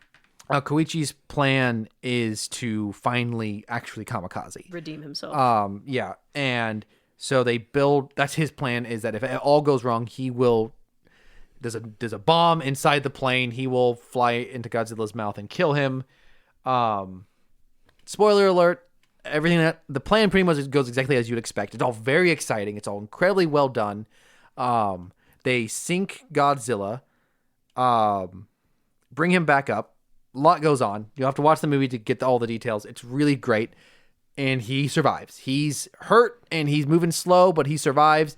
He opens his mouth to go to kill one of the ships with his blast, and Koichi comes in at the last second, flies, the ship lands in his mouth, explodes, blows the top of Godzilla's mouth off, and then you see Koichi within his ejector parachute floating down, flashes back. The guy who built the ship, you see a flashback of him, the plane, showing him that he built in an ejector seat. Earlier in the film, they rattled off a list of all the things the government did that led to deaths, one of which being that they built planes without ejector seats. So it's a very emotional moment. Godzilla Lego deaths into the ocean. He just kind of falls to pieces. Everyone celebrates. Koichi, they all return to land. Koichi receives a note, goes to a hospital. Turns out Noriko is alive. But they embrace. Clearly, they're in love. And then on her neck is something growing, and it cuts to black. We then see something sinking into the ocean, which according to the Wikipedia article is the carcass of Godzilla, and you see it mutating. And that's how the movie ends. It ends very quickly with 2 different teases for a sequel that are a little confusing. Rachel, what do you think? It's my top movie of the year. Oh, wow. Okay, I'd like to talk about that later. I'll throw it into my ranking in a bit, but... Rachel, what do you think? Anyways, we'll talk about that later. No, like that's I think that's something that'd be fun to talk about at the end of our conversation. So anyways, Rachel's top movie 2023. Wow. Yeah, man. I went into this going, Godzilla movie, came out just blown away by how good it was. I tell this to anyone, I really don't care a lot for human characters in Godzilla films. Totally. It's like the human characters in Transformers. They are there because the plot deems it necessary, but a lot of times they end up just taking away from the movie itself. You see it. I love Shin Godzilla. It's a weird comfort movie for me. I just put it on. I don't know what to watch. It's great. He's so terrifying. He's so scary. You get to watch 20 minutes of eyes. Godzilla, and then I just do something else for the other 2 hours. But so while that's a great critique of maybe the modern, it's a critique of the modern Japanese government's response to the Fukushima disaster. It's just so long and dry in between, and I know there's a point to it, but it's just like, gosh, I don't really care about any of these people. Seeing the entire Japanese government cabinet go up in a laser, whoo, that was interesting. And like King of the Monsters, I didn't hate the human cast in it. Charles Dance, King. I love him. He's, It's very unfortunate he did not come back. He was a fun. I won't get it. We'll wait. We'll save that for if we ever cover King of the Monsters. Yes, we will. I won't talk too much on Legendary, but like Kong versus Godzilla, just, I don't know, abysmal treatment of the human cast. What about this movie? This movie, I cared about every single one of these people. I'd never do that. Good human characters. All of them had maybe a relatability. They're all very human, as weird as that sounds. They weren't a cast. These felt like real people in a real situation doing their darndest to figure out what was going on and to solve. Music, perfect. Phenomenal. And like, just the movie sounds great. The music's So great. good. The sound design is great. All the sound effects are incredible. Yeah, I totally agree. What you've been listening? We got in the car earlier to get food. You were listening to the score. Do you have a particular track that stands out to you yet? Oh gosh. Okay. Yes. So there's obviously the Godzilla suite. That's just the usual Godzilla theme. It's it's always a bop. I'm gonna play it for a second here. You can keep talking. It's not my top one though. It's just always a good. You've probably heard it.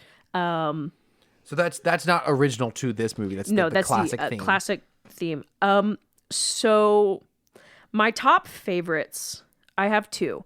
Some of the it's between Resolution and Last. Resolution is during, I believe, the idea time where they're kind of figuring everything out. Last is the track that plays as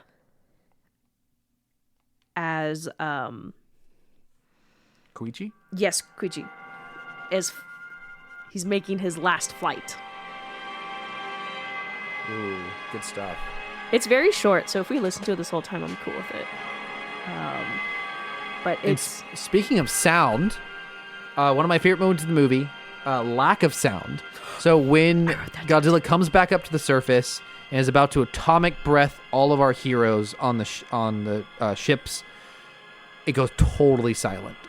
And the way this movie has gone so far, I 100% believe that they might kill all these characters. I really thought it's that. well within the realm. It's well within the realm of possibility for this film. I'm happy that they don't die, but I would have felt a lot if they had died, and it would have been powerful. Yes. And I think it's a testament to this film that they made me care about that moment. And this is the part where, if I remember correctly, they are realizing the plan is not quite working.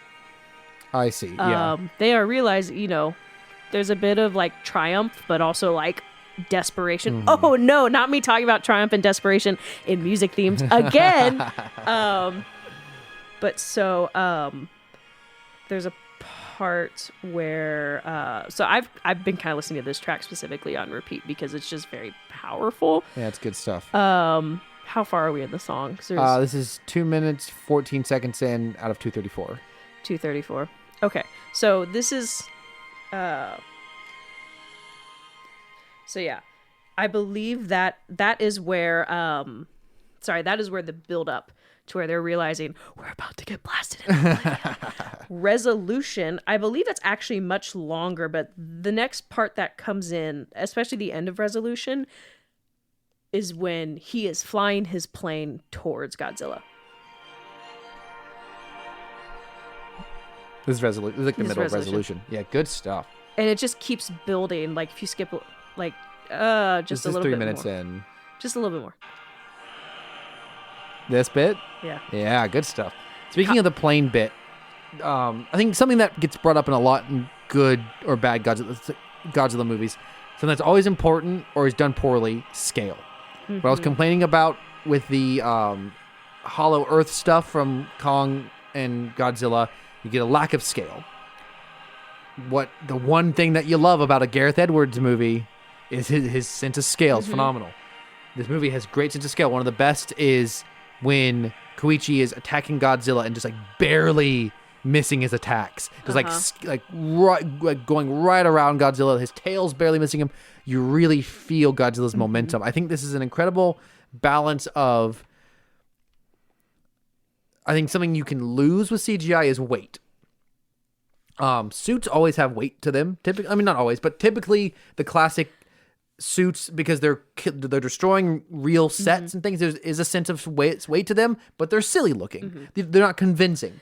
And Godzilla moves just like the original one, like the guy in the suit. The step, pause, step, pause. I think they've really nailed a balance here of the realism CGI gives you, but the weight and I don't know. There's just something that connects with people about the original kaiju movies. I don't know exactly what you would say about that. It's a little bit of silliness that makes it enjoyable, because if it was too horrifying, it wouldn't be fun to watch. This is still fun to watch, this movie. It's crazy, because that's the thing about Shin Godzilla. Shin is great. I like it, but it's super dark. And Shin is not necessarily that fun. It's just one of those things where you go, oh my gosh. Oh my gosh. It just keeps getting worse. This still manages to be fun in its destruction. And you mentioned weight, and not to talk about the roads again, but it's just, I don't know. I was really kind of, it's a pleasant surprise to see Godzilla walking and breaking up pieces of the road. Yeah. Because I love Legendary Godzilla. Legendary Godzilla is a chunk of a Godzilla, and he doesn't do that. Well, I guess there's not a lot of focus on Godzilla's feet. But so just anyways, some other notable tracks are Hope, Honor, and Pride. Those are all good ones, but my top is probably, I don't know, Resolution and Last are probably tied for my favorite. I don't really know. It's just mwah, chef's kiss. And we talked about something, you mentioned this. That second, you mentioned the silence. When we first see Godzilla's atomic breath on land, the sound cuts out before the actual beam, like as it's like breaking the sound barrier. I don't know. I think, in that scene, my jaw, I just dropped. I don't know if you saw, but jaw on the floor. It was just such a nice touch, because I think it almost not subverts expectations. But you're like, the Godzilla laser. And then the bit of silence. It's like, it was almost like a real explosion noise where there's like, yeah, it reminded me a lot of in Last Jedi when they have the giant battering ram laser that blows up the door to the rebel base. See, I was actually thinking I know what you're about to say. Sorry, not to cut you off. No, you're good. Like this was literally similar, because it was a laser. The laser shoots, silence, explosion. But I know what you're going to reference is the Holdo maneuver. Yeah, similar. I can see where you'd say that. Yeah, where the ship blows through, and there's that second. I was flabbergasted in the theater when I saw. I was like, oh, and then the sound all comes in. But I don't know. It was just, I just really kind of liked it.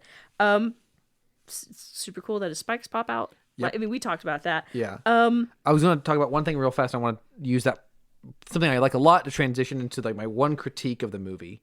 One critique. So one thing I love that goes with scale is the shot.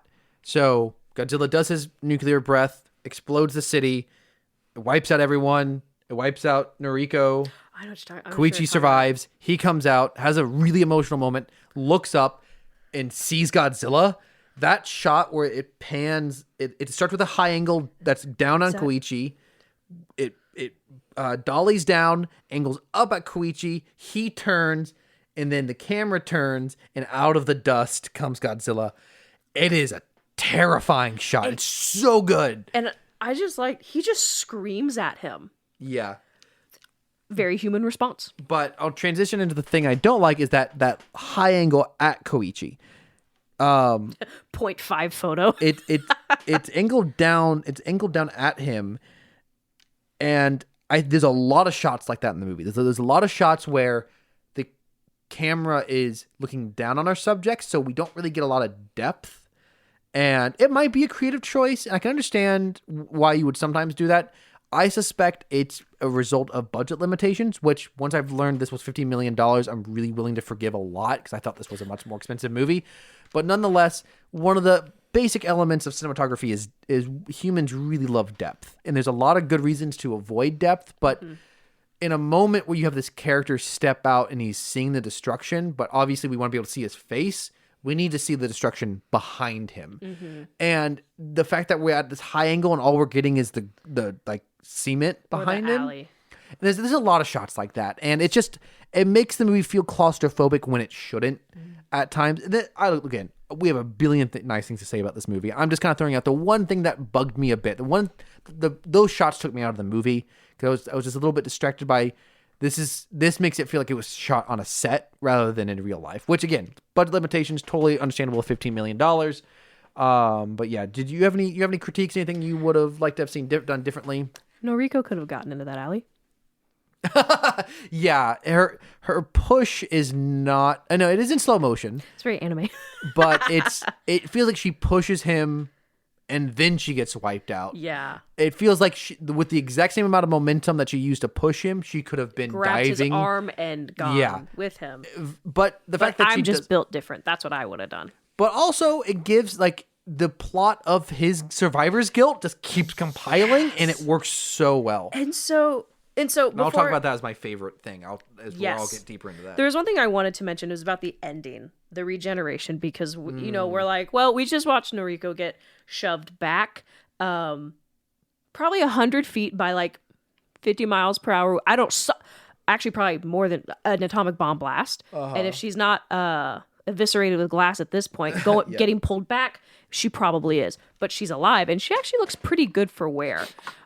So my thought was, because, it's a pretty ominous ending where we see Godzilla regenerating. I'm choosing to believe, for my own peace of mind and love of happy endings, that because it's a very ominous ending that we see the same regeneration in her neck.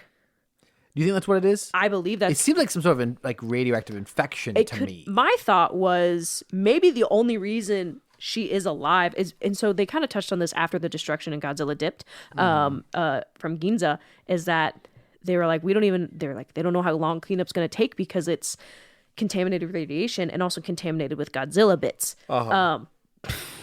And so my thought was maybe she somehow got in contact with a Godzilla DNA bit. I don't know how it works. Something, maybe she had a cut. I don't know. Godzilla DNA swapping. Maybe that's how she's alive, because maybe she has, as we see, Godzilla's DNA is very good at mutating. If she got in contact with it, maybe she regenerated. Maybe that's how she lived. Possible. I'm gonna take a stab at a possible path for this for a sequel. My mind, it seems like an infection. It's like crawling up her neck. It's very quick, so we don't see a ton of it. My assumption that my brain immediately went to for what this would mean in the sequel is everyone who's been exposed to that will be infected with that, and it will affect their mind in some way. Not almost zombie-esque. And with how heavy this movie is with themes and subtext and metaphors for post-war Japan, my thought would be you have all these survivors who are mentally affected. That would symbolize the way people are affected, like mentally. PTSD. Like PTSD, which is a huge element of this movie. People who are like not dealing well with the PTSD. Like this movie is like, all things considered, Koichi's doing well. Like it's a rough movie for him, but like he's not lashing out. I think potentially a conflict with the second movie is that you'll have all these people who become zombie-like and angry or whatever that does to their mind. I've never lived in Japan. I don't know much about Japan, but I would assume there's probably a lot of people after the war who went in a bad direction. Well, it's like Americans coming home from World War I after trench warfare. Soldiers coming home after World War II. Yeah. What was it? Was that Silent Generation? Yeah. Silent Generation. They went through a lot. And therapy wasn't really as preached back then. No one went to therapy. But so, and you know what? Not to cut you off. Do you know what made me think about a little bit? What's that? How the ending of Shin Godzilla shows the little human things on his tail. The next phase of Shin Godzilla. Yeah. I don't know if it's a callback or I don't know. Yeah. But anyways. That transition to, I do have a classic segment. The cliffhanger is a bit for me. Like I love the happy ending of this movie. Like I think some people don't love happy endings. Some people can get a little annoyed. I can understand where you think this movie might be going for a little bit. Resolutions. I think this movie, I think you could feel like having Noriko survive might be a little bit of a cop-out. I think after how dark this movie is, the happy ending is well earned. That cliffhanger kind of weirdly steps on that note. Like, you could go with a dark ending or you go with a happy ending, but to have a happy ending and then have this weird little cliffhanger sting at the very end. Godzilla -2. And I'm totally fine with after credits. That would be a beautiful way to use after credits. These are as the movie ends. Yeah. It's a weird note to move in the movie. I don't hate it, but I don't think it's great. I don't love the crying. There's a lot of crying in this movie. Sometimes it feels a little overdone. Not necessarily a critique, just like a, all right, this is going a little long. It's a bit much. It's kind of typical of Eastern Asian films, Korean films, Chinese films, Japanese films tend to have very dramatic crying. It's very ingrained in their culture. So I think this might be relatively naturalistic for their culture, but to a Western audience, I think it comes off as a bit much. Which is not a critique, just an observation. Maybe we're just uncomfortable with vulnerability. Look, there's a lot of crying in movies. I'm totally fine with crying. It's just a little look, and it's kind of a double-sided sword. The rest of the movie is kind of a little. Japanese films like this tend to be a little overacted, which is totally fine. It's the genre. There's a tone here. It's a little bit relatively silly film. We're talking about it being dark, but it's also kind of silly. The characters are archetypes. Characters are very clearly like one thing through most of the film. The acting is a bit goofy, but it works super well. Other thing is, I think there might be a really strange like male anatomy joke in this movie at one point. I don't know if it's me or if it's a weirdly lost in translation thing or like change in translation. I'm not sure. There's a part where they're on the ship and they're waiting for Godzilla. And Koichi's sitting there. I think it's Doc comes over to talk to him. And they've got the mines in front of them. There's 2 mines sitting there. And Doc says something like, you're going to need more than a pair of these to beat Godzilla. And it's 2 large round objects in front of him. And in English, we have to say something like, grow a pair. I don't know if that's a translation thing, but it seemed like there may have been a joke there. Because the use of the word pair is very particular in the way the shot was framed. I don't know. I'm not saying I want that to be the joke, but I think it may have been the intention. It's a bit off, but also it could be a weird translation thing and not be intended at all. But anyways, you've had any moments? I don't know. I don't know. I loved it. I've got one more thing I really want to talk about that I thought was just really touching. Yeah, I've got one last favorite element that I wanted to use as my big summarizing thought. Okay. You can go ahead. Okay, so we kind of talked about this. This movie plays a lot into my average people doing big things trope that I love so much. I won't bore you all with the spiel again, but I love that trope, especially at the end, because we have the 2 military boats that are trying to pull Godzilla up and they fail. And then someone comes over the radio. It's the kid from the boat. And by kid, he's like 18. But he was too young to go to war. But he's a young man now. And he comes in with all the fishing boats in the area. It's very you mentioned it. It's very Dunkirk. Very end of Rise of Skywalker. Yes. And they pull up Godzilla. And we have this scene where I really thought he was going to get eviscerated, just specifically that kid, because building up to this, they're like, it is dangerous. You did not have to go to war. You shouldn't have to fight this one. Stay home. You're a young man. Live. And even in that scene where it's silent, where Godzilla is charging up his atomic breath to take out at least one boat, and we're bracing ourselves. Yeah, they're gonna die. Doc, Captain, they're dead. And then Shikishima comes out of nowhere as he's been flying around, and the intent, obviously, he's flying towards Godzilla. Doc and Captain see that, and Doc says, they say no. Like they just know immediately, because there has been this buildup where the other characters, as they're interacting with Shikishima during this, they're like, they can tell that he wants to redeem himself, but it's kind of hard to bring up, hey man, don't kill yourself. They can notice it, but they're like, we have this plan. But even while they are facing down, they are looking into the jaws of death. And Shikishima has, I don't know, maybe it was a thing of it's not going to help or not, or they're viewing this as he can still get away. They do not want him to sacrifice himself for them. And they care so deeply about him. We see that in Tachibana. who was the only surviving engineer, they finally find him because Fukushima sends out hate mail to everyone saying that everyone died because of this engineer. That's how he shows back up, because he beats the crap out of Fukushima. And Fukushima goes, I knew you wouldn't help if I didn't insult you, or like, I knew you wouldn't show up if I didn't give you a reason to come out, basically. And you know, this whole time we are seeing all these people who care so much about him, his coworkers, Noriko, and even when we get that flashback after, you know, they think he's dead. I would also assume someone is dead if they fly into the mouth of Godzilla. And they see him coming down in the parachute, and we get that flashback of Takibata showing him. They've built this whole plane, rebuilt it from the bones, basically. And Fukushima's like, I'm gonna do it. I'm gonna kill Godzilla. I have to do this to redeem myself, to redeem my parents, to redeem all the guys that died on the island because I didn't kill Godzilla. And we see that scene where Takibata, who blamed him really kind of for everything, shows him there's an eject button on this. Takibata tells him, just live.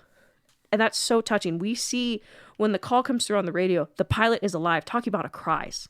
He breaks down because Fukushima chose to live. And I think just the depth on how these characters value each other is just so touching. I loved it. Yeah, I agree. I think the unifying element for this movie is, yes, there is incredible Godzilla action in this movie, but most Godzilla movies nail the Godzilla stuff. That's hardly ever Big man, problem, big lizard man. At least one of the ones. And like I mean, but even still, again, going back one last time, Godzilla versus Kong does not have great Godzilla. We'll be harping on this movie in like 12 weeks. But even then, that's still like enjoyable in that movie. It's the human stuff that really drags it down. This movie, the human stuff is what elevates it. Godzilla stuff is phenomenal, but Godzilla stuff works because we are seeing it through the eyes of a human whose whole character motivation is actually tied to Godzilla. We are following a human it's not incidental that they happen to be around Godzilla. His whole thing is survivor's guilt. And that kamikaze pilot who didn't kamikaze is a great choice. And so that's the subtext. The text is, the very obvious plot is he has survivor's guilt over the fact that he had a chance to kill Godzilla. And it might have worked because this was pre-radiation. Yeah, I don't think it would have, but that doesn't really matter. No, but there's the what if. Yes. He thinks he did. That's what's important. He thinks he had a chance to kill Godzilla and he didn't, and now things are worse than ever. That's an incredible starting point off for a main character in a Godzilla movie, is a character who personally feels responsible for every single death Godzilla causes. What a weight. That's so great. That's an incredible thing to build a Godzilla movie around. Make that character likable. Then the next step is make him likable. Incredibly likable character. Give him good motivation. He's not just a generic military guy like Godzilla 2014. He's not just some random person running around not influencing the plot at all like most Godzilla movies. He actually does accomplish something at the end. He's our big hero at the end. You don't know what he's going to do. Him sacrificing himself would not be a noble thing in this movie. It would be sad and would be a terrible message. I thought this movie might end with him sacrificing himself. I'm so glad they didn't. Great message to say you don't need to sacrifice yourself to be a great hero. Surround him with characters who care about him that he also cares about. Give him a reason to survive. Give us a reason to care about the people who are dying. Because again, nameless people dying is not interesting, but we care about a small group of these people and we kind of extend that emotional connection to everyone else.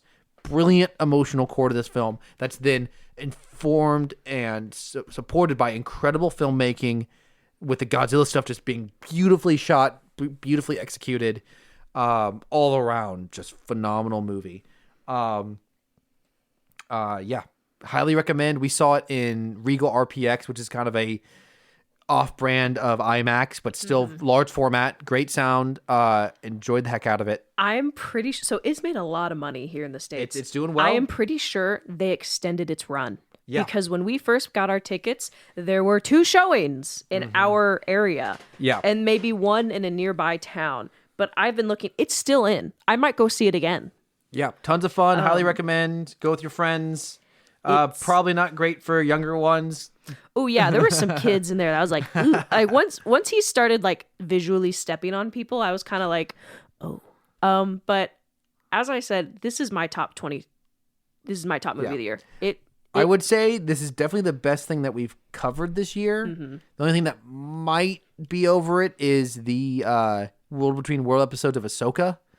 Oh, interesting. That's the closest competition. Other than that, I've enjoyed most of what we covered this year as far as the new stuff, but nothing. Maybe an episode of Visions Volume 2, but this is definitely the biggest surprise.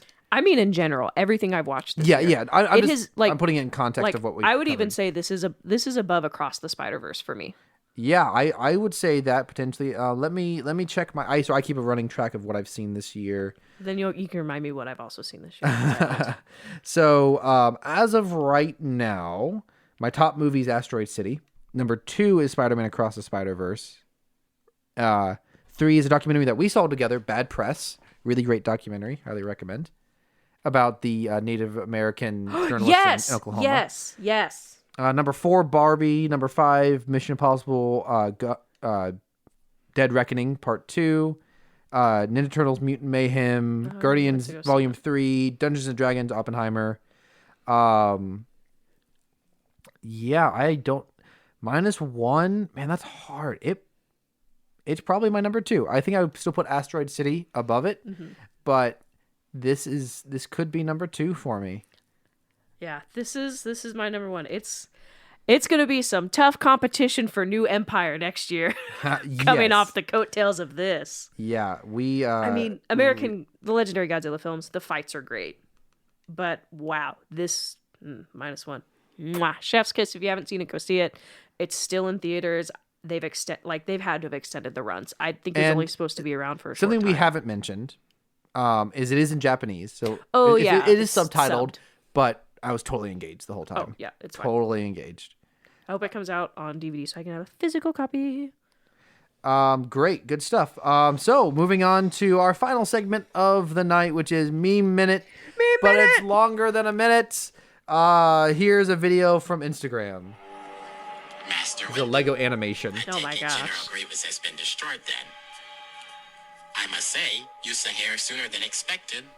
In the name of the Galactic Senate of the Republic, you're under arrest, Chancellor. Are you threatening me, Master Jedi? The Senate will decide your fate. Looks pretty good.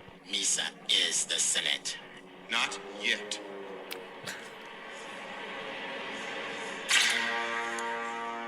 It's treason, then.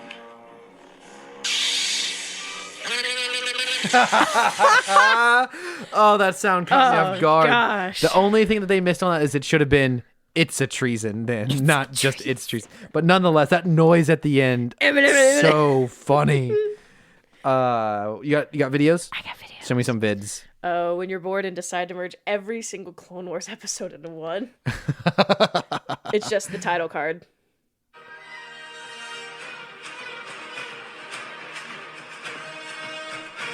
As soon as the song ends, this is gonna go wild. They're all all the titles are faded over one another. You can't read anything.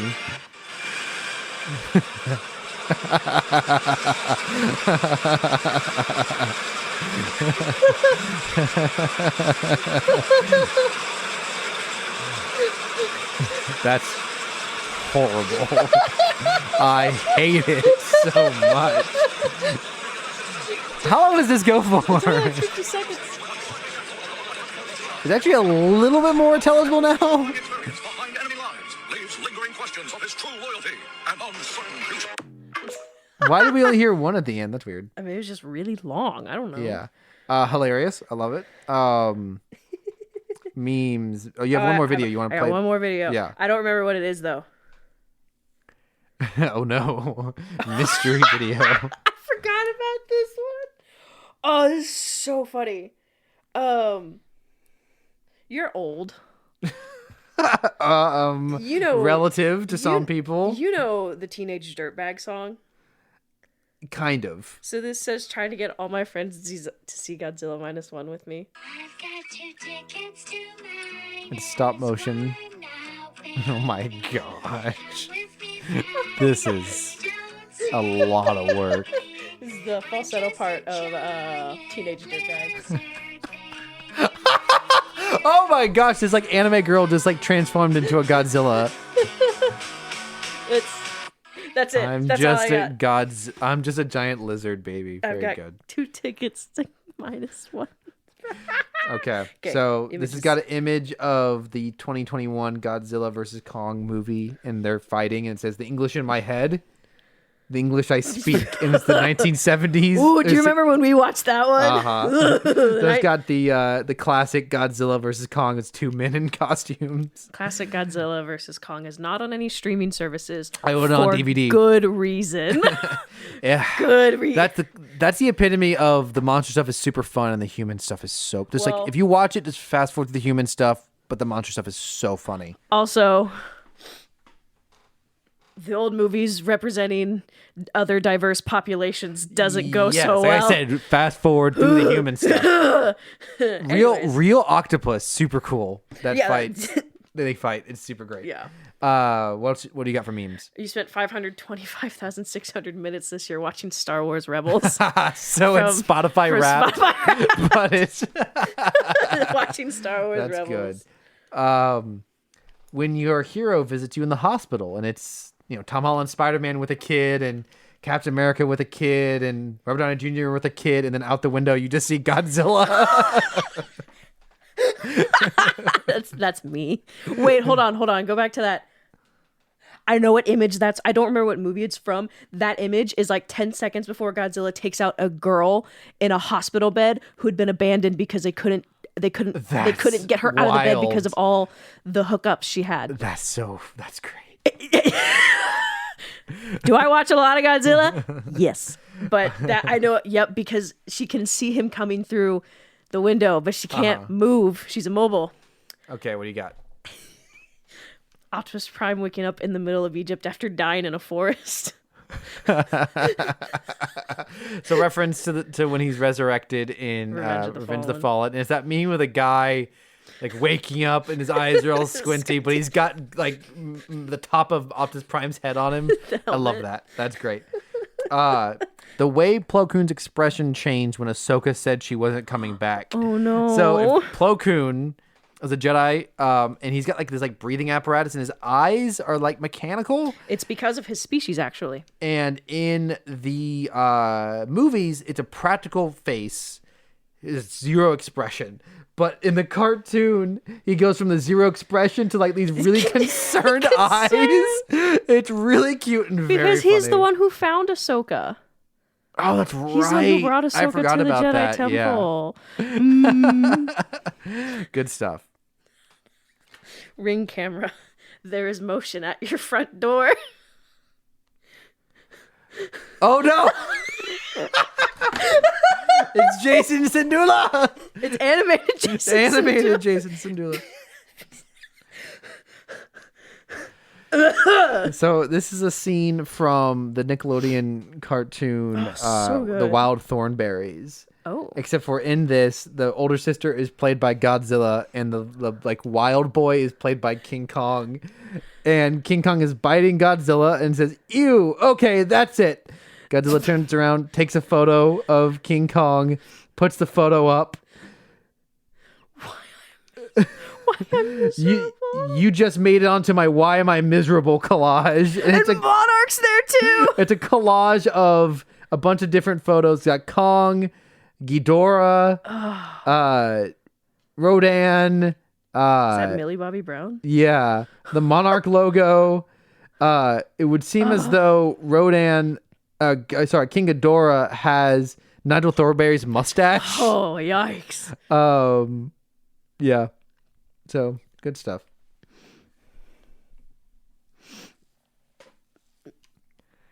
Okay, so we have the statues of the Mortis gods from the end of Ahsoka, and they're highlighted, and it says "Lore object. Press right click to activate." Now this seems like a video game reference, but I don't get it. It's a Knights of the Old Republic thing. Oh, really? Wow. I Yeah. played that, but I don't remember that. That's It's interesting. or Star Wars: The Old Republic. I don't know, but The CGI at the time of the prequels was state of the art. The CGI and it's Obi-Wan on Camino. Oh, when he's like getting pulled off, it's not good. I never caught this before. It goes from real live action Is that Ian McGregor to very low polygon. Is that a stunt double? I think it's just a totally CGI creation. Ugh. Like, you ever like played a video game and when like it starts off, like it takes a little of minute to for render. for the render, like some of the textures. That's what it looks like. Yikes. Ooh, it's terrifying. All right, what do you got? Becomes a medic, does nothing related to that. It's John Goodman. Speaking of John Goodman. Wow, he's one of our crossover actors. It's Has John Goodman ever done a Star Wars thing? I don't know. It's John Goodman's character from Age of Extinction and Last Night. What's his name? Oh my gosh. What's his name? Anyways, and Last Night he becomes a medic, but he never does anything medic-wise. Like, they put little crosses on him and all that. Oh, man, those characters are so bad. Hound! That's his name. Oh, there is a visual effects artist on episode 1 named John Goodman. Nice. Mom, we're going to buy some shoes. What do you want? Me, combat Crocs. And it's the clones, and it's a shot of their shoes. Gosh. And they look like white Crocs. They do look like white Crocs. They're not in sport mode, though. Well, 1 foot it is, and 1 foot it isn't, I think. Oh, he was in a hurry. What else you got? So it's an image of, is that Ratchet. Ratchet, but it's a toy. It's a photo in someone's room of a toy transformer, and it's Ratchet the medic, and in front of him is some text in the style of the video game Dark Souls, and which normally says like, You died. yeah, but it says Geneva Convention violated. And the reference for that is it's illegal to impersonate the Red Cross. Oh, So them putting the red crosses on him very funny. is That's great. I is love that. illegal. Okay, types of figures. Triangle, Shakira. So it's got like drawings of women and like, so she's the triangle. Like body figures. Jennifer J-Lo. Lopez, Spoon, Kim Kardashian, Hourglass, Droidica, Ball. Ball. So if you don't know, the Droidicas are the droids from the prequels that like roll up into a ball and spin around. So I straight up have no idea what this is from. Is it Always Sunny in Philadelphia? Probably, but don't I'd have to know. see. I don't know. You're crying from Godzilla Minus One. The indomitable human spirit and will to live got to me. That's Seinfeld, you cretin. I don't know. I've never seen it. I've seen one scene from Seinfeld, and that's it. It's the soup one. Let me read that again. That sounded really funny. You're crying from Godzilla Minus One. The indomitable human spirit and the will to live got to me. I love it. This is exactly how I felt. This is a meme format of a guy and girl texting each other. The guy says, I like to say at. How do you say it? Girl says, I say AT, which is the big four-legged walkers the Imperials use. The guy, I finally met a girl interested in Star Wars. The girl, I'm never talking to that idiot ever again. Which, to be true, my total opinion, AT. Only way to say it. At makes you sound like an idiot. You don't. It's an acronym, and you sometimes read acronyms, but not that aren't already some sort of word or sound like a word. You don't say at. It's dumb. Anyways. This is a picture of Cal Kestis' face on General Grievous's body. When you open a chest and it's another poncho, this will make a fine addition to my collection. Very good. Poncho reference. This is obligatory. This is just a visual meme. Ooh. Whoa! I don't like it. You want to describe it for us, Rachel? Max rebuff. So it's a fake Lego set Of the Cantina Band and three Max Rebos with lightsabers and a very large, big Max Rebo. and all the Cantina band have red lightsabers. Max rebuilt. And it's like Hulk's body, but he's blue and he's got Max Rebo's head. Little blue elephant man. I love these stupid ones. He's a prisoner to his mental anguish. He mad. And it's a picture of season 3 Ezra from Rebels. And it's got a really cheesy like emoji, like just laughing and pointing. Wow, that's something. So you've got Padme from episode 2 in the movie she says to Anakin, "Please don't look at me like that." But the reverse shot is Luke from the quality special. Where he got like really odd makeup and really bad lighting on him. He's looking directly into the camera. It's so good. Oh. When people credit the Empire for the Death Star when you made the plans, screams in mosquito. It's a picture of a Geonosian, of the Geonosian general. I've never thought about calling the Geonosians mosquitoes. That's a really good analogy. I like that a lot. So this is the other meme format of a guy and girl texting. 4 left. I have 2. Oh, okay. I deleted one because it wasn't very funny. Guy texting, "I'm into Star Wars." Girl, "Nice. I love Star Wars." Guy, blocked. She probably likes the ones I don't like. Do you find that relatable? Yes. Give me 2 memes. Shark fact. Most shark facts have never been victimized by the Star Wars Rebels Season 4, Episode 10, Jedi Knight. Most sharks haven't. Not Haven't. most shark. I think you said most shark facts haven't. No, most sharks have never been victimized by Star Wars Rebels Episode 4, Season Very 4, nice. Episode 10, Jedi Knight. Okay. Jar Jar Binks discovering a shrine in Tears of the Kingdom. Isa Shrine. So is that the actual name of the shrine? Is like Isa Shrine, or did they block off part of it? Blocked off. So it's like something longer. Yes. It's like something Isa. Yes. But it's just Isa. Isa Okay. Shrine. So this references my final meme from earlier today.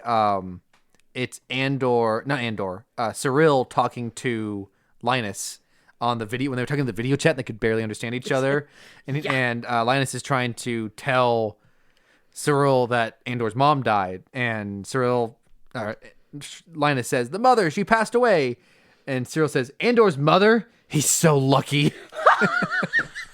Oh, no! Because as we talked about last terrible. week, and Cyril's mother is one of the evilest creatures in all of Star Wars. All right, I got 2 more. My Scary last 5'0" Jewish Italian mother. Oh, man. Top 4 force powers: force push, force choke, force lightning, force your family to watch Star Wars with you. I thought you would find that, because you did exactly that. I didn't force anyone to do nothing they didn't want to. Last one. The 2 main types. So the like the meme format of like buff Shiva and Yeah. like sad Shiva. It's 2 buff Shivas. There are 2 main types of clones during the Order 66, and this has Rex's helmet. "I can't kill the Jedi. I've been serving under them for years. I have a high respect for all of them." Some other clone, the other buff one, "I'll effing do it again." They're both Chad Doge. Very good. Is that the end of it for you? That's all I got. Okay. Send me your memes. Oh gosh, Cameron, I have so many images. Okay, so last time I got double points because I doubled down before the end of the game. So we are at. Wait, are we tied now? We should not.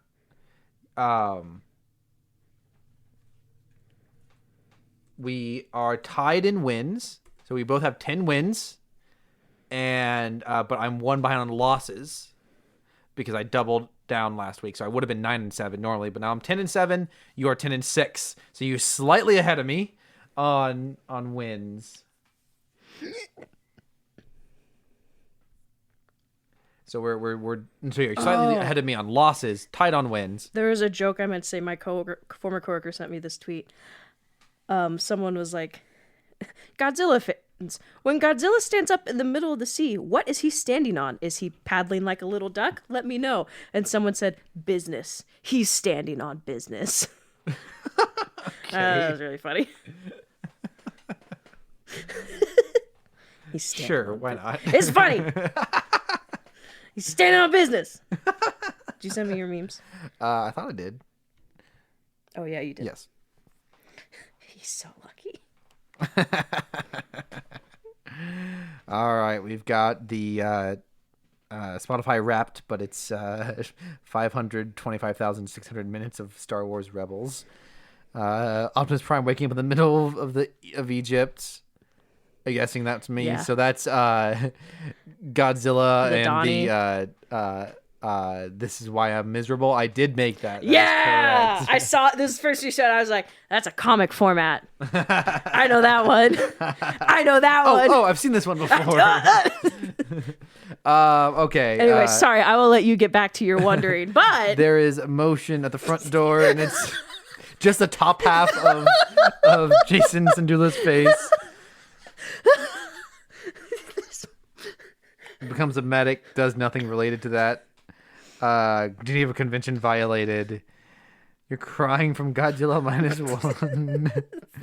When you open a chest and it's another poncho. He's a prisoner of his mental anguish. he mad. Screams in Mosquito. Shark Fact. Issa Shrine. Top 4 force powers. This is hard. Any one of these could be.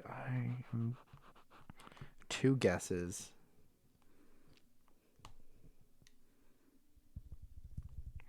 I am going to guess Fine Edition ponchos. No, Second guess would be the Mortis Gods. it is. Dang it. The fact that you knew exactly what it was from was kind of a giveaway, but none. Okay. So we're going to stay at 10. I win. I haven't been able to win. I've been loud this episode. Sorry, y'all. 10 and 8. 11 and 6. I'm actually not that sorry. I made this Rachel little. starts to pull away again. I had to make Looks this little good. text box myself because I couldn't find the stupid like. So did you? So you highlighted those as well, or like what I was made that? a really bad, just like general selection of them. Yeah. Picked a blue color and put it on like, and made it transparent. Yeah. And then made the text box. Nice. And It's subtle, but it's good. It's good reference. And Balin's not highlighted. That's the important part. He's got to activate the lore object. All right. I'm gonna close this out. Thank you so much for joining us for another long episode. Where are we at? As always, thank you to Caleb Jacoby for our intro and outro music. Props to Rachel for our new artwork. Oh, That's new since yeah. last time. She nailed that. It looks super good. As always, we now have the Monarch logo on that helmet. And, Don't sue us. and you can follow us on the platform formerly known as Twitter at Rebels and Robots Pod. Give something to read on the pod. Leave us a review other than Amazon. Yeah, don't do that. Tweet or DM us memes or opinions. I have not checked for reviews today. That's never gone well, but I'm going to do it just real fast here. It's never gone well.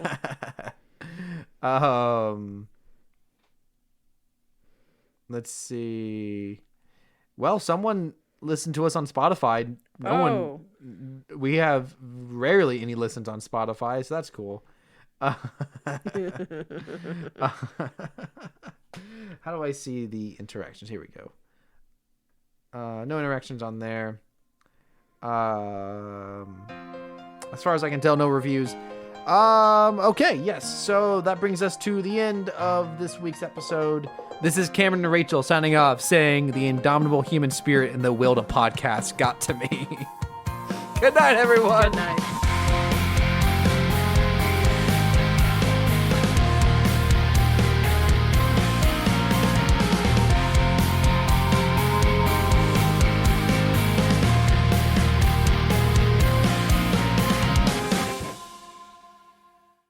I've been looking for that can of compressed air for like 2 weeks. I couldn't find it, so I opened up the other one. It's on my desk. Just right. It's just there. It's It's right- just been right here. I never sit here. I sit in that chair only. But it's there. But I don't look over there when I'm sitting at the table. It's like barely out of your peripheral I only look. vision. Like, I can't really say anything. If Allison listened to our podcast, which she doesn't, but if she did, she would say I'd be a hypocrite for making fun of you for not seeing something right in front of your face. But that 2 weeks, that's rough. I know I put it somewhere, but I don't remember where I put it. That's like letting a Godzilla sneak up on you, Oh. which happens more frequently than you would think.